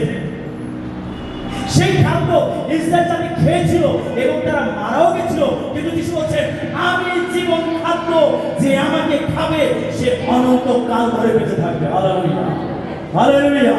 তিনি হলেন জীবন খাদ্য, তিনি হলেন জীবন রুটি। যদি আপনি বেঁচে থাকতে চান, আপনি অন্ত জীবন লাভ করতে চান, আপনি ঈশ্বরের সঙ্গে, ঈশ্বরের সাথে স্বর্গ রাজ্যে থাকতে চান, তাহলে আপনার প্রয়োজন আছে এই জীবন রুটি খাওয়া।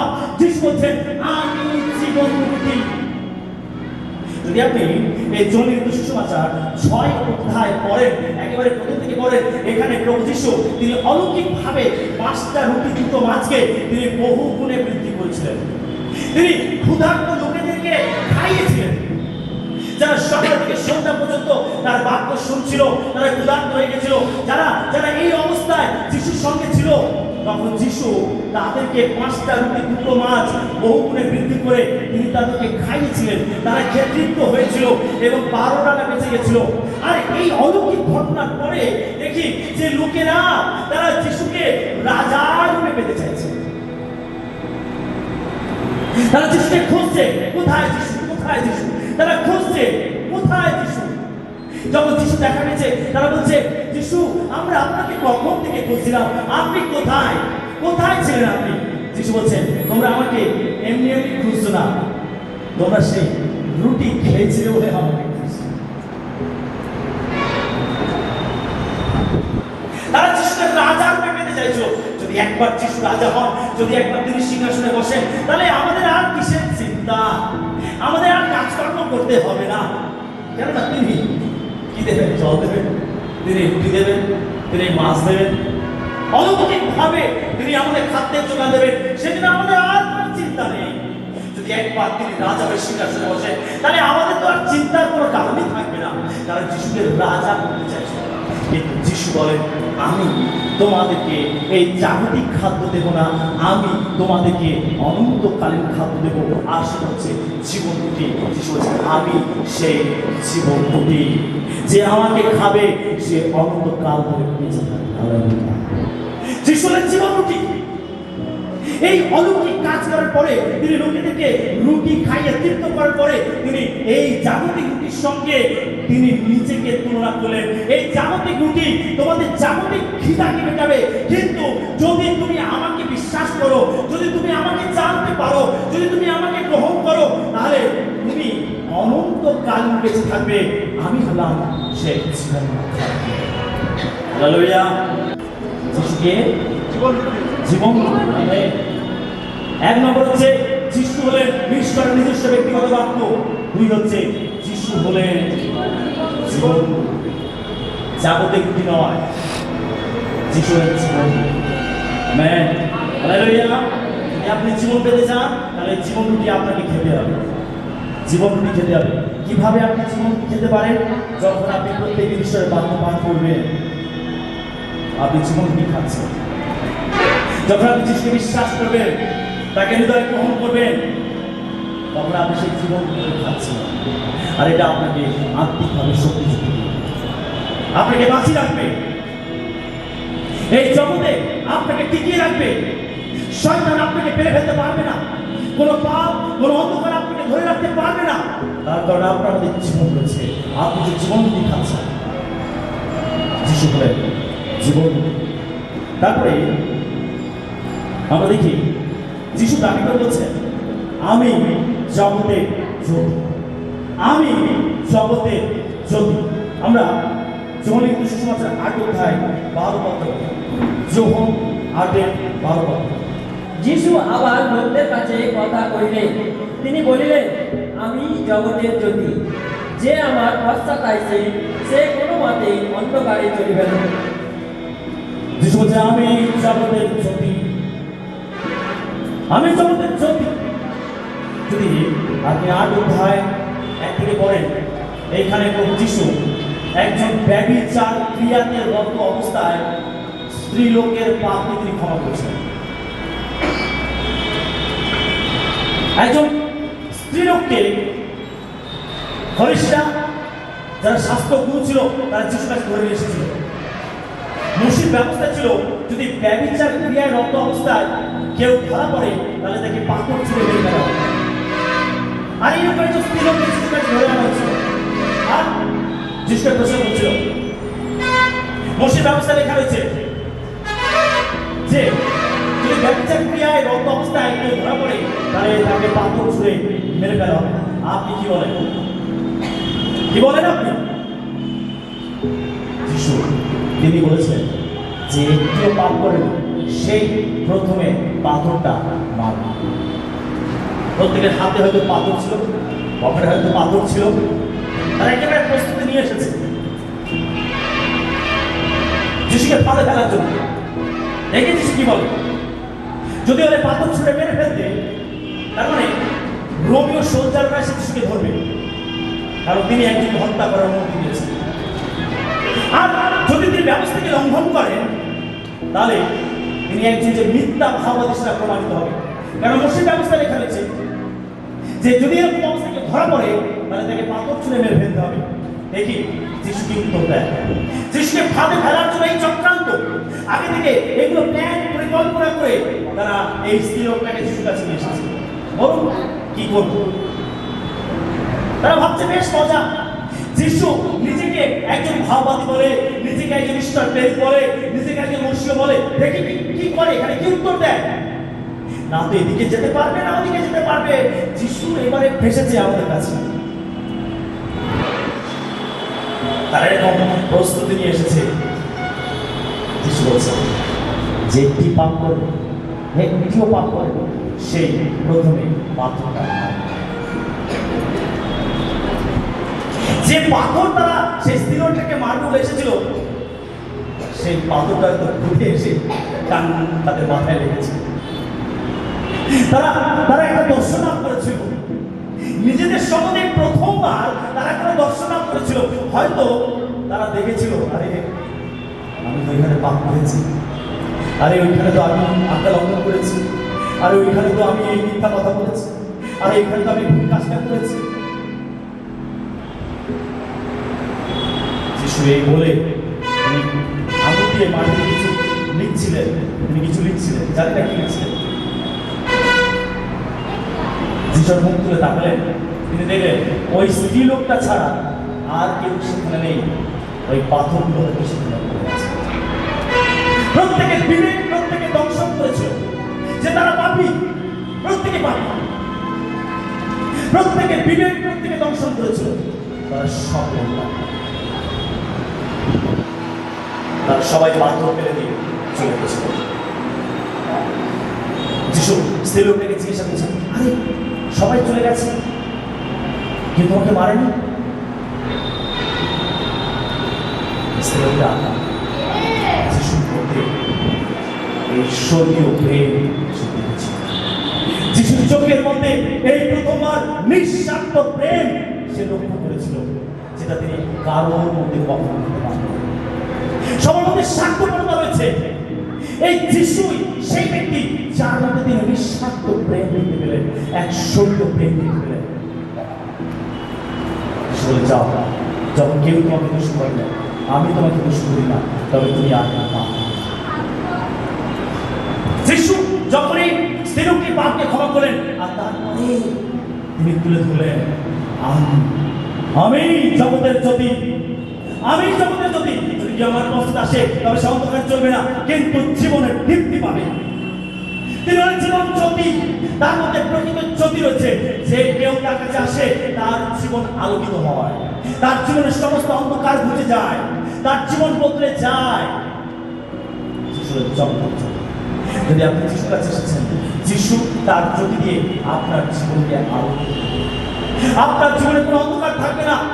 অন্ধকার বলতে আপনার জীবনের পাপ, অন্ধকার বলতে শয়তানের বিভিন্ন কার্য, অন্ধকার বলতে আপনার মানসিক বিষয়গুলো, অন্ধকার বলতে আপনার মন্দ আচরণগুলো। যদি আপনি যিশুর কাছে আসেন, যিশু আপনার জীবন থেকে এই অন্ধকারগুলোকে দূর করে দিয়ে তিনি তার স্বর্গের আলো দিয়ে, স্বর্গের জ্যোতি দিয়ে আপনার হৃদয়কে হালেলুয়া। যিনি দাবি করে বলছেন, আমি জগতের জ্যোতি। ওই স্ত্রীলোকটার জীবনে অন্ধকার ছিল, সে একজন ব্যভিচারী স্ত্রীলোক ছিল, সে পাপ পেতেছিল। যিশু তার জীবনে অন্ধকারকে সরিয়ে তিনি আলো দেখতে পেলেন, তার জীবন স্বর্গের আলোকে মুখ করে দেন। এই বিশ্বাসে যিশু হলেন জগতের জ্যোতি। যদি যিশু আপনার অন্তরে রয়েছে, আপনার জীবনে অন্ধকার থাকবে না। যদি যিশুর আলো আপনার জীবনে রয়েছে, আপনার জীবনে অন্ধকার থাকবে। Amen, hallelujah. যিশু হলেন জগতের জ্যোতি। যোহন 10:9 পদ আমরা দেখি, সেখানে যিশু বলছেন, আমি দ্বার। যোহন 10:9। যোহন লিখিত সুসমাচার তার 10:9 পদ, আমিই দ্বার, আমার দিয়া যদি কেউ প্রবেশ করে, সে পরিত্রাণ পাইবে এবং ভিতরে আসবে ও বাইরে যাইবে ও চরানি পাইবে। যিশু বলছেন, আমি দ্বার, আমি দ্বার, আমি দরজা, আমি দরজা, আমি দ্বার, আমি দরজা, আমি দরজা। যদি আপনি স্বর্গরাজ্যে এন্ট্রি নিতে চান, যদি স্বর্গরাজ্যে প্রবেশ করতে চান, যদি আপনি অনন্ত জীবনে প্রবেশ করতে চান, তাহলে আপনাকে একটা দরজার মধ্যে থেকে ঢুকতে হবে। আর যিশু বলছেন, আমি সেই দরজা, যে দরজার মধ্যে থেকে আসবে সে চরানি পাবে। চরানি মানে সে ভালো জায়গাতে ঘুরতে পারবে, ভালো জায়গাতে থাকতে পারবে। তাহলে জাগতিক ভাবে নয়, কিন্তু আত্মিক ভাবে এক স্বর্গীয় মহিমার মধ্যে সে চলাফেরা করতে পারবে, গমনাগমন করতে পারবে। তিনি বলছেন, আমি দ্বার, আমি দ্বার, আমি দ্বার, আমি দরজা, আমি দরজা। আমরা দেখি তারপরে যিশু বলছেন, আমি উত্তম মেষপালক। আমরা যোহন তার 10:14 পদ, যোহন তার 10:14 পদ। যোহন লিখিত সুসমাচার তার 10:14 পদ, আমি উত্তম মেষপালক, আমার নিজের সকলকে আমি জানি এবং আমার নিজের সকলে আমাকে জানে। যিশু বলছেন, আমি উত্তম মেষপালক। জানেন, একজন মেষপালক, একজন রাখালের কতটা দায়িত্ব থাকে তার মেষের। একজন রাখাল তার মেষেদের যত্ন নেয়, একজন রাখাল তার মেষেদের কথা ভাবে। একজন রাখালের অনেক দায়িত্ব থাকে যে তাদেরকে কোথায় নিয়ে যেতে পারে, তাদেরকে কোন পথে পরিচালিত করতে পারে। একজন রাখাল একটি মেষকে যত্ন নেয়, তাদের রোগ পীড়ায়, তাদের সমস্যায়, তাদের দুঃখে, তাদের ব্যথায় একজন রাখাল তিনি যত্ন নেয়। একজন রাখাল সেই জায়গাতে তার মেষ থেকে নিয়ে যাবে যে রাস্তা থেকে সে কখনো যায়নি, সেই রাস্তা থেকে তার মেষে থেকে কখনো নিয়ে যাবে না।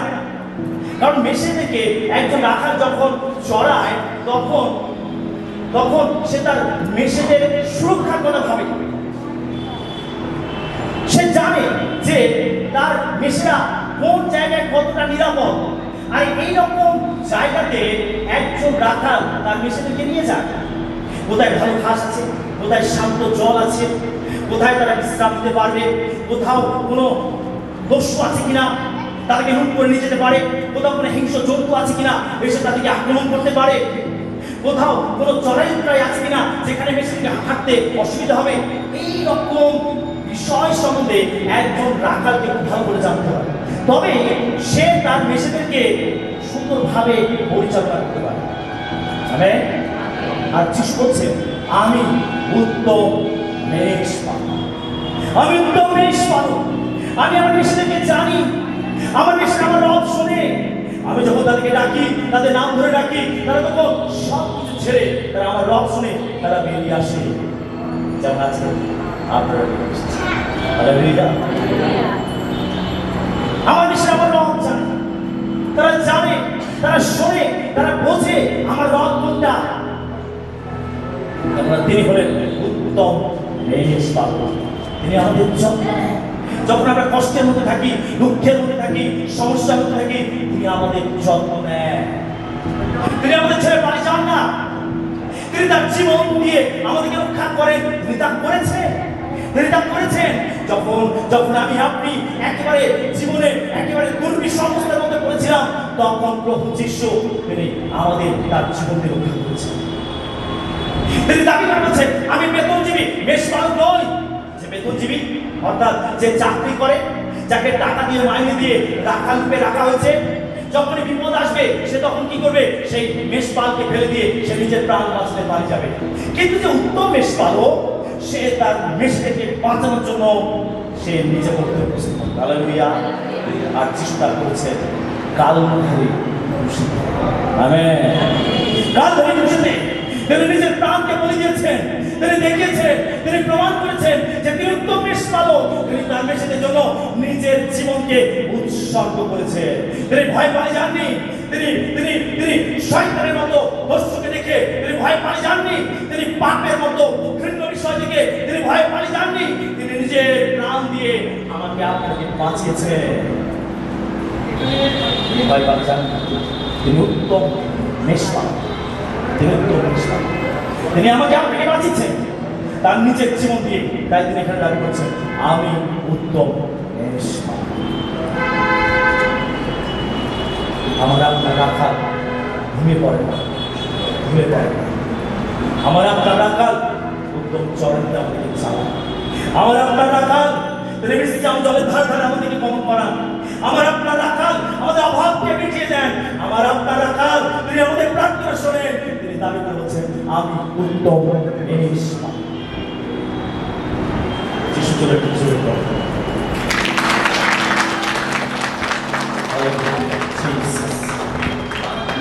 ধন্যবাদ যিশু, তুমি উত্তম মেষ।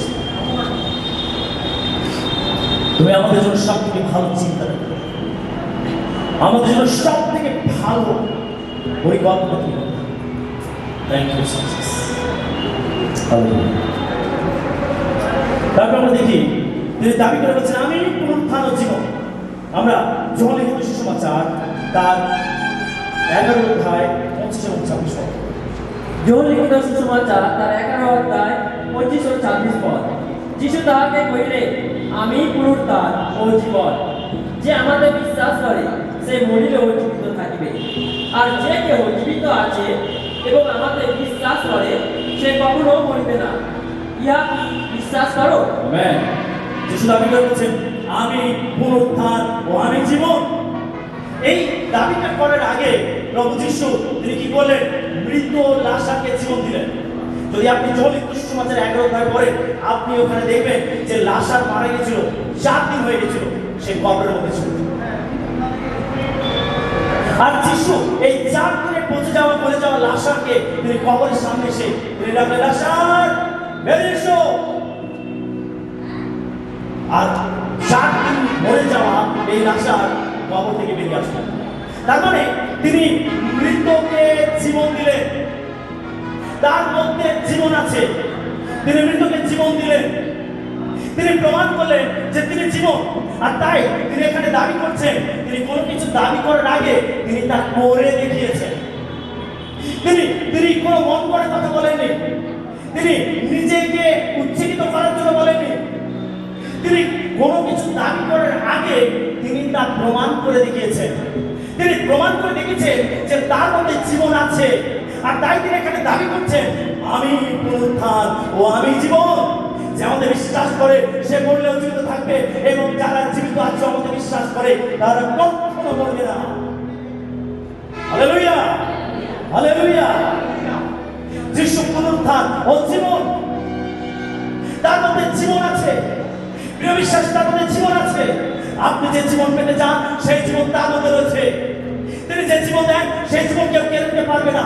জগতের এমন কেউ নেই যে তার মধ্যে থেকে সেই জীবনকে কেউ কেড়ে নিতে পারবে না। কেউ নেই যে আপনার মধ্যে থেকে প্রভু যিশু দেওয়া জীবনকে কেউ কেড়ে নিতে পারে। তিনি দাবি করছেন, আমি জীবন, আমি পুনরুত্থান। যে মরবে, আমাকে বিশ্বাস করে মরবে, সে জীবিত থাকবে। বিশ্বাসী, যদি কেউ যিশুকে বিশ্বাস করে মারা যায়, যিশু বলছেন, সে আবার বলছেন, আমেন, হালেলুয়া, হালেলুয়া। যে যিশুকে বিশ্বাস করে মারা যাবে সে আবার বেঁচে উঠবে। কখন? পুনরুত্থানে দিবে, পুনরুত্থানে দিবে। যখন প্রভু যীশু খ্রিস্ট এই জগতে আবার ফিরে আসবেন, সেই দিনে সেই সমস্ত মৃতেরা কবর থেকে বেরিয়ে আসবে। যারা যিশুকে বিশ্বাস করে মারা গেছে তারা কবর থেকে বেরিয়ে আসবে। যিশু বলছেন, আমার বিশ্বাস আমার রব জানে, তুমি তাদেরকে রাখবে, আর তারা কবর থেকে বেরিয়ে আসবে।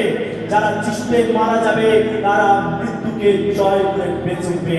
কারণ যিশু বলছেন, আমি পুনরুত্থান ও জীবন। তারা পুনরুত্থিত হবে।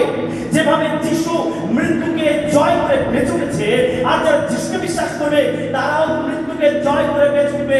পুনরুত্থানের দিনে তারা বেরিয়ে আসবে কবর থেকে।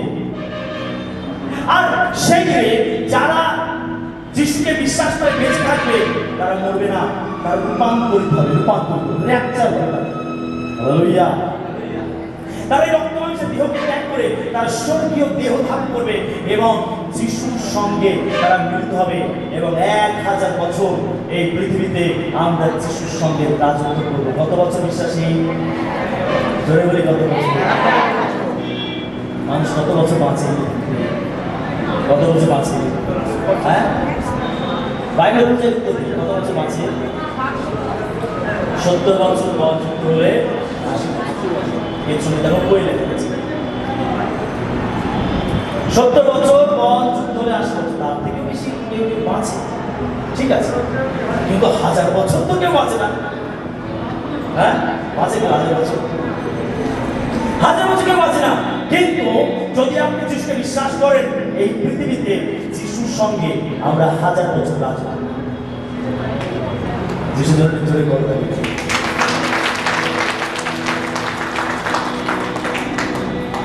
শুনে মনে হচ্ছে না আমরা ঠিক কাজটাই করছি। আরে এটা শুনে মনে হচ্ছে ঠিক জায়গাটাকে আমরা বেছে নিয়েছি। আরে ঠিক ব্যক্তিকে আমরা ধরেছি। কেননা তিনি আমাদেরকে অনন্ত জীবন দান করেন। যারা বিশ্বাসী, যারা ভীরু, যারা কখনো যিশুকে গ্রহণ করেনি, যারা কখনো যিশুর কাছে আসেনি, তাকে জীবনে গ্রহণ করেনি, বিশ্বাস করেনি, তারা 1000 বছর তার সঙ্গে থাকতে পারবে না। যারা যারা বেঁচে আছে, যিশুকে বিশ্বাস করে বেঁচে আছে, তারা অনন্ত কাল ধরে বেঁচে থাকবে। তারা রূপান্তরিত হবে, এই রক্ত মাংসের দেহ ত্যাগ করে তারা স্বর্গীয় দেহ ধারণ করবে। Amen, hallelujah, hallelujah. তারা অনন্ত কাল ধরে তারা বেঁচে থাকবে।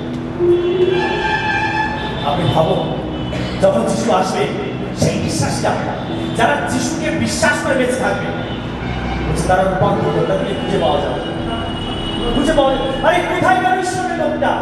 আরে কোথায় গেল এই বিশ্বাসীটা? কোথায় গেল? তাদেরকে খুঁজে পাওয়া যাবে। ঈশ্বর প্রতিজ্ঞা করে বলছে, আমি সে সময় দুর্ভিক্ষ পাঠাবো। আর সেটা অন্যের নয়, জলে নয়, আমার বাক্যে দুর্ভিক্ষ পাঠাবো। তার কারণ যদি বিশ্বাসটা না থাকে, ঈশ্বরের বাক্য কে বলবে? আমেন।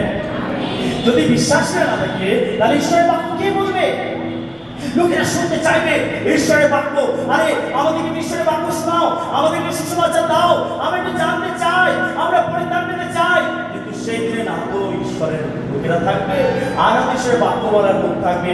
সেই দিনে লোকেরা এদিক ওদিক দৌড়াদৌড়ি করবে, কিন্তু সেই দিনে ঈশ্বরের বাক্য বলার লোক হাহাকার দুর্ভিক্ষ দেখা দেবে।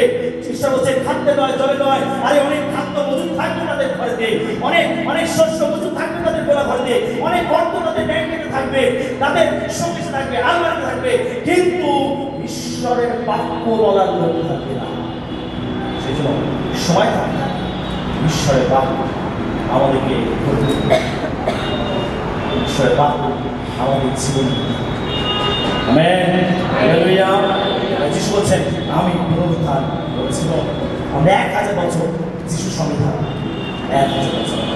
তিনি পুনরুত্থান, তিনি জীবন, তিনি মৃত লাশকে জীবন দিয়ে তিনি প্রমাণ করেছেন। আমেন। হালেলুয়া। আমরা দেখি যিশু বলছেন আমি পথ ও সত্য ও জীবন। যোহন 14:6। যোহন লিখিত সুসমাচার তার 14 অধ্যায় 6 পদ। যিশু তাহাকে বলিলেন আমি পথ ও সত্য ও জীবন, আমার দিয়া না আসলে কেউ পিতা নিকটে আইসে না। প্রিয় বিশ্বাসী, আপনি কি সত্য খুঁজছেন? সত্য খুঁজছেন? আপনি কি সত্য খুঁজছেন? আপনি কি সত্য খুঁজে পেয়েছেন? যিশু বলছেন আমি সেই সত্য, আমি সেই সত্য। সব কিছু মিথ্যা হতে পারে, কিন্তু যিশু দাবিকে বলছেন আমি সেই সত্য। তিনি বলছেন আমি জীবন। তিনি বলছেন আমি সেই পথ, যে পথ স্বর্গে যেতে পারে। এই জগতে অনেক মতামত রয়েছে, অনেক ধরনের শিক্ষা রয়েছে, অনেক ধরনের বিশ্বাস রয়েছে, অনেক ধরনের পথের কথা মানুষ বলে, কিন্তু যিশু বলছেন আমি সেই পথ, যে পথটা স্বর্গে যায়। আমি সেই পথ, যে পথটা অনন্ত জীবনে যায়। আমি সেই পথ, যে পথটা ঈশ্বরের কাছে গিয়ে পৌঁছায়। আমি সেই পথ। যিশু দাবি করেছেন আমি সেই পথ। যদি আমাদের স্বর্গে যেতে হয়, একটি পথ, আর সেটা হচ্ছে যিশুর পথ। আমেন। হালেলুয়া। হালেলুয়া। যদি আমাদের স্বর্গে পৌঁছাতে হয়, তাহলে যিশুই হচ্ছে সেই পথ, যে পথেতে হেঁটে আমরা স্বর্গেতে পৌঁছাতে পারব। সেই পথের যাত্রী কতজন হয়েছে? কতজন? আমরা সবাই সেই পথে চালাই, সেই পথে চালাই।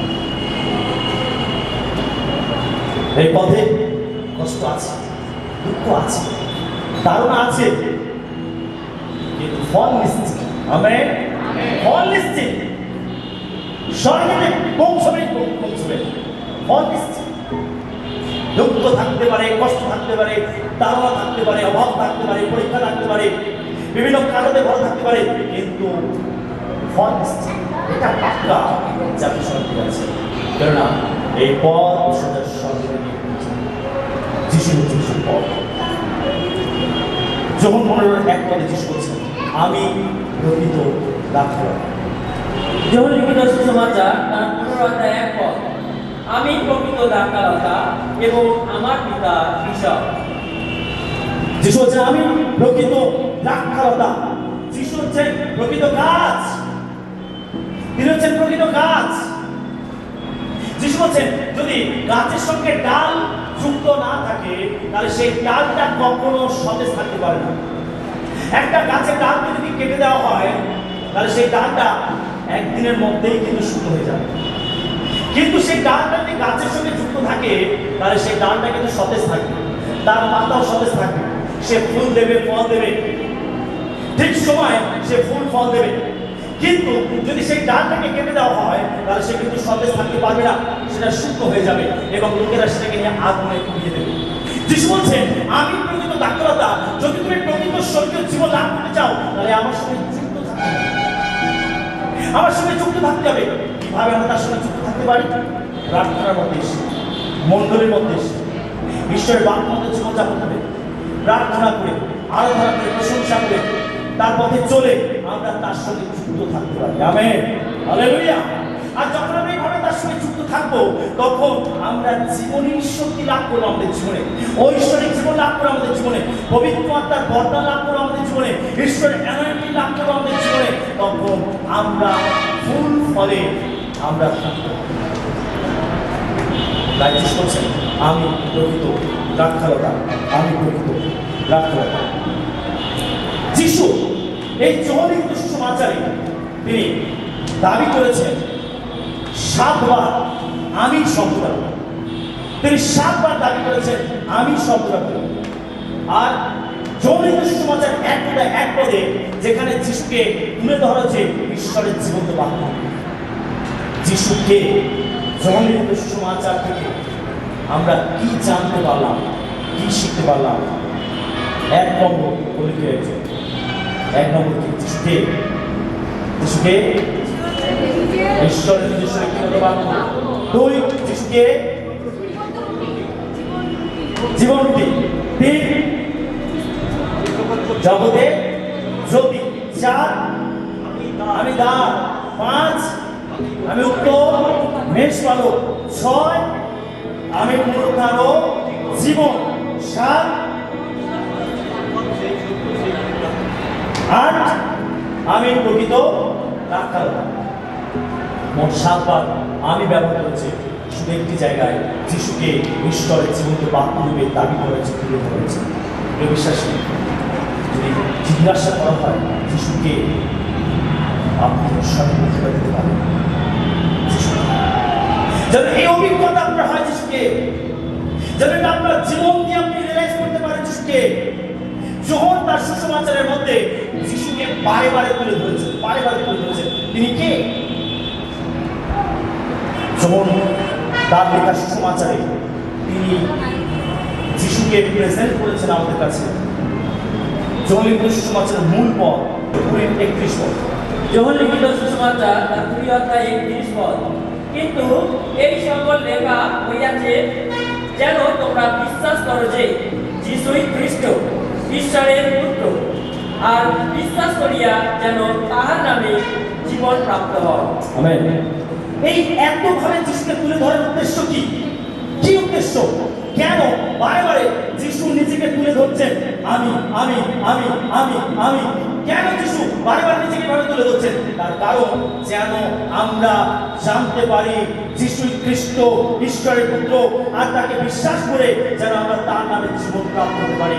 আর সেই জন্য যিশুকে বারে বারে তুলে ধরা হচ্ছে, যেন আমরা তাকে জানতে পারি তিনি সেই খ্রিস্ট ঈশ্বরের পুত্র, এবং তাকে বিশ্বাস করে যেন আমি আপনি অনন্ত জীবন লাভ করতে পারি।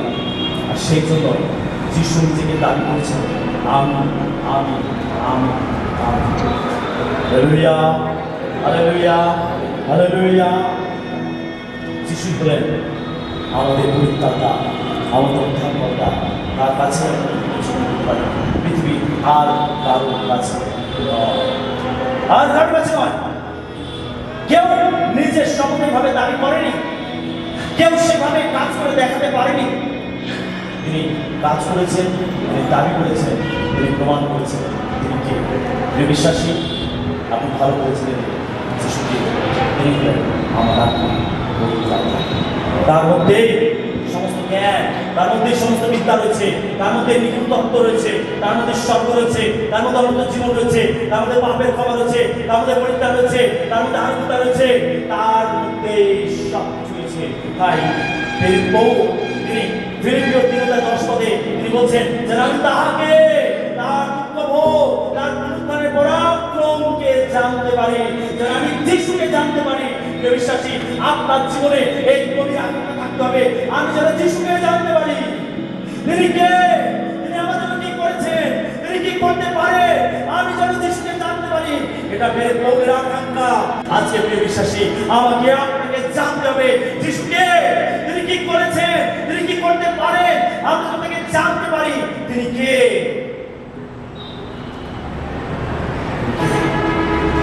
এই অভিজ্ঞতা আপনার হতে হবে তিনি কে, যিশুকে। এটা বের করে আকাঙ্ক্ষা ছিল। যখন দমেশকের পথে যিশু তাকে দর্শন দিয়েছিলেন, তখন সে পড়ে গেছিল, অন্ধ হয়ে গেছিল, তীক্ষ্ণ জ্যোতিতে তার চোখ ঝলসে গেছিল। সে অন্ধ হয়ে গেছিল। সে প্রশ্ন করেছিল, হে প্রভু আপনি? যে আমি সেই যিশু যাকে তুমি তাড়না করছো, আমি সেই যিশু।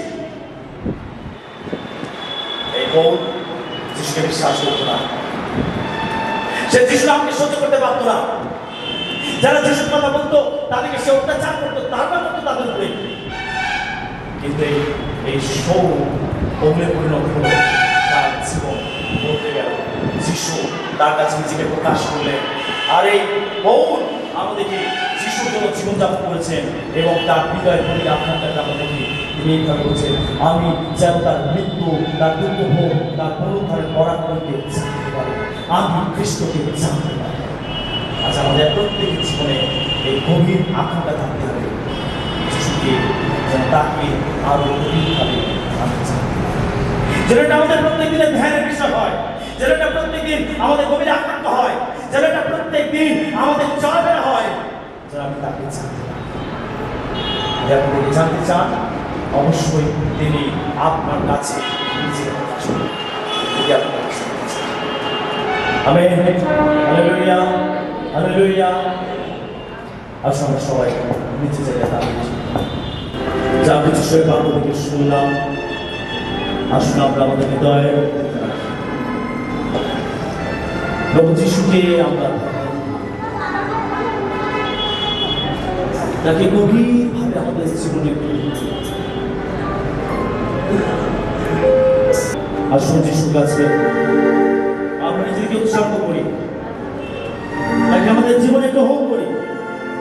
যদি যিশু থেকে দূরে আছি, আসুন একবার যিশুর মধ্যে আসি, তাকে রিয়েলাইজ করি আমাদের জীবনে। যদি তিনি না আসতেন আমরা পরিত্রাণ পেতাম না, যদি তিনি আমাদের জন্য না মরতেন তাহলে আমরা অনন্ত জীবন পেতাম না। আসুন যিশুকে আমরা কৃতজ্ঞতা জ্ঞাপন করি, আমাদের হৃদয়ে তাকে গ্রহণ করে বিশ্বাস করি।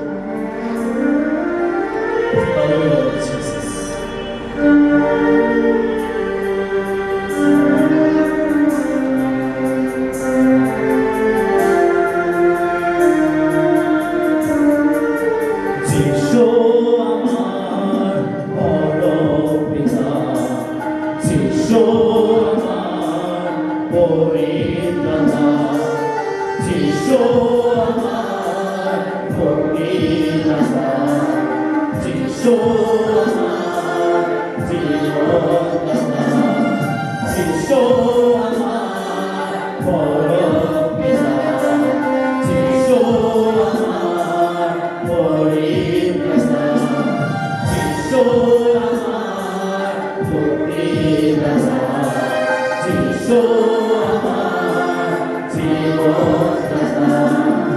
তোমার মহিমা আমি করব, তোমার স্তুতি আমি গাইব,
যিশু আমার জীবনদাতা।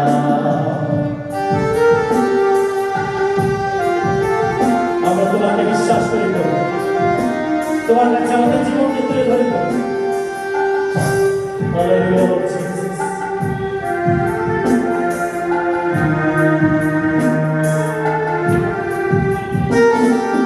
দুঃখে সান্ত্বনা, কষ্টে ঘুমান্না, আমার প্রভু যিশু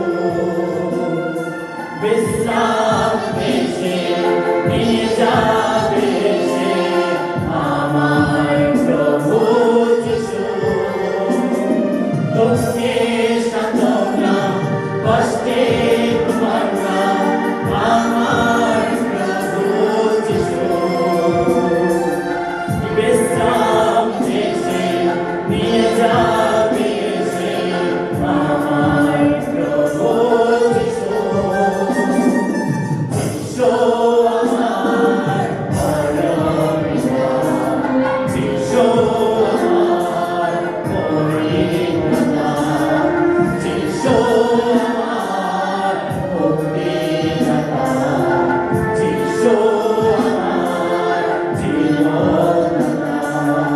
তোমার মহিমা আমি করব, তোমার স্তোত্রে আমি গাইব, তোমার মহিমা আমি করব, তোমার স্তোত্রে আমি গাইব। যিশু আমার পরম পিতা, যিশু আমার পরিত্রাতা, যিশু আমার মুক্তিদাতা, যিশু আমার জীবনদাতা।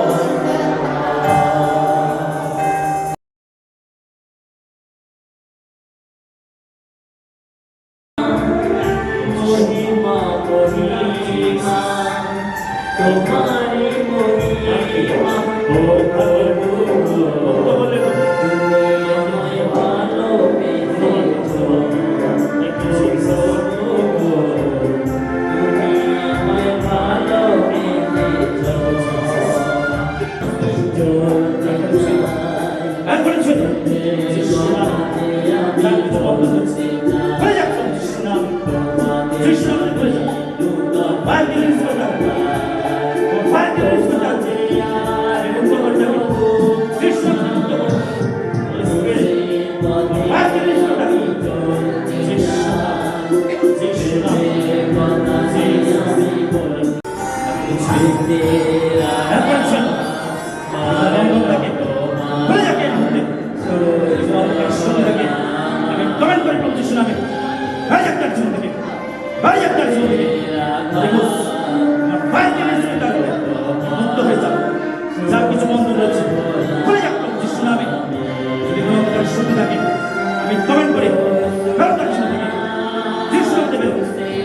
সমস্ত লোককে আমি পা দিই, আমি আদেশ করি হয়ে যাক তার জীবন থেকে। Holy Ghost, তোমার ফায়ার রিলিজ করে তারপরে আমি মুক্ত করে প্রভু যিশু নামে। সমস্ত বন্ধন খুলে যাক। যদি কোনো কাজ থাকে আমি ক্যান্সেল করে প্রভু যিশু নামে।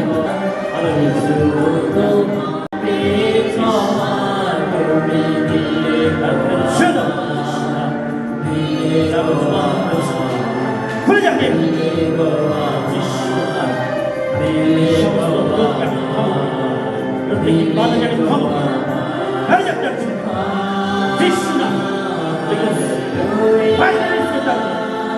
মুক্ত হয়েছি।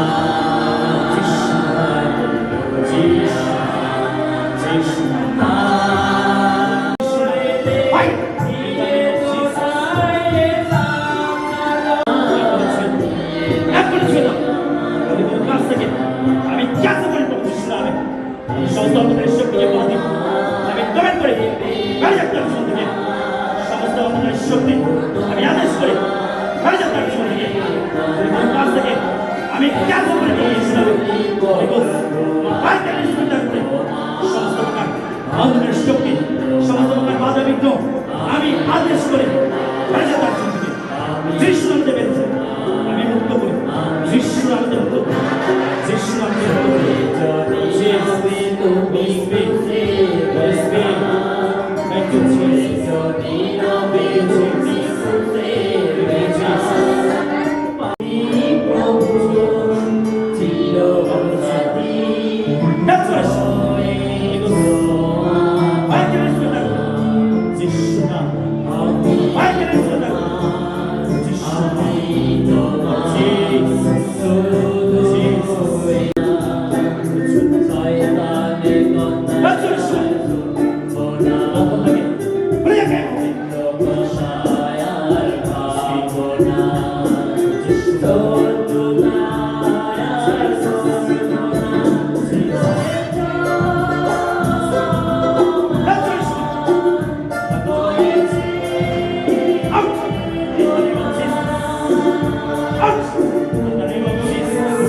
প্রভু যিশুর নামে আমি প্রার্থনা করি স্বর্গের জীবনের পিতা তোমার সম্মুখে আসি তোমার পুত্র প্রভু যিশুর নামে।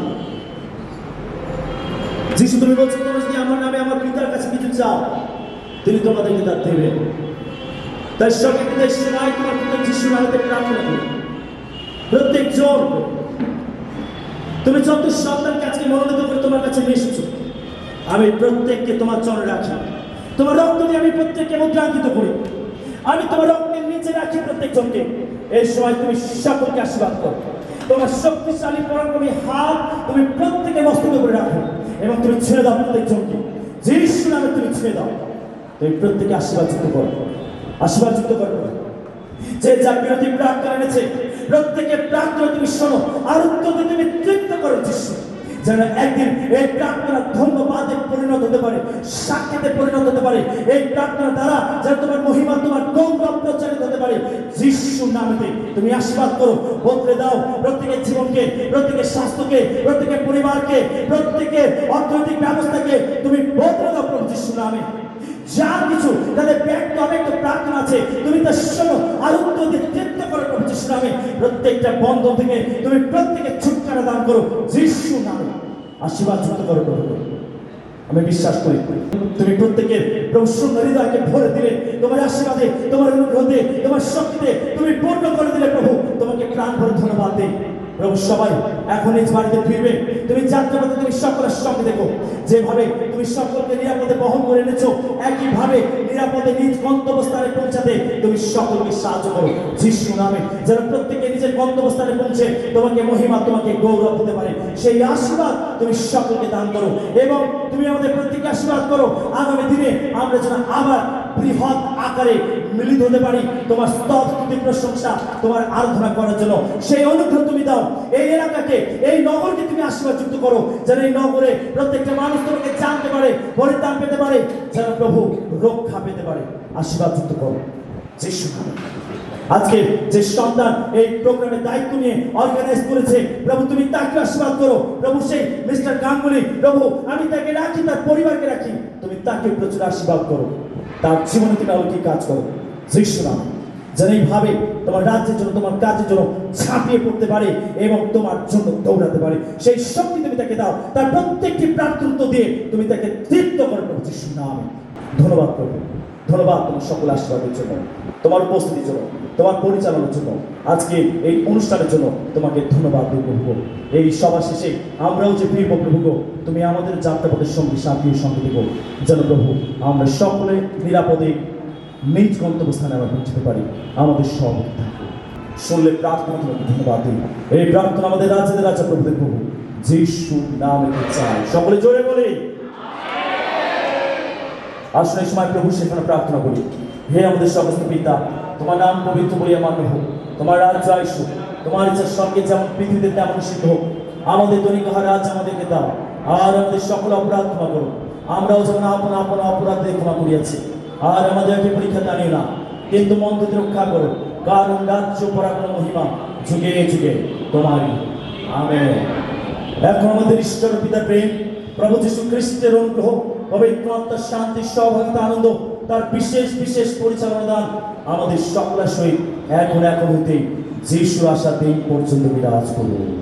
আমেন। জয় যিশু, জয় যিশু, জয় যিশু। Hallelujah, hallelujah, hallelujah. একটু জোরে যিশুর জন্য করবেন।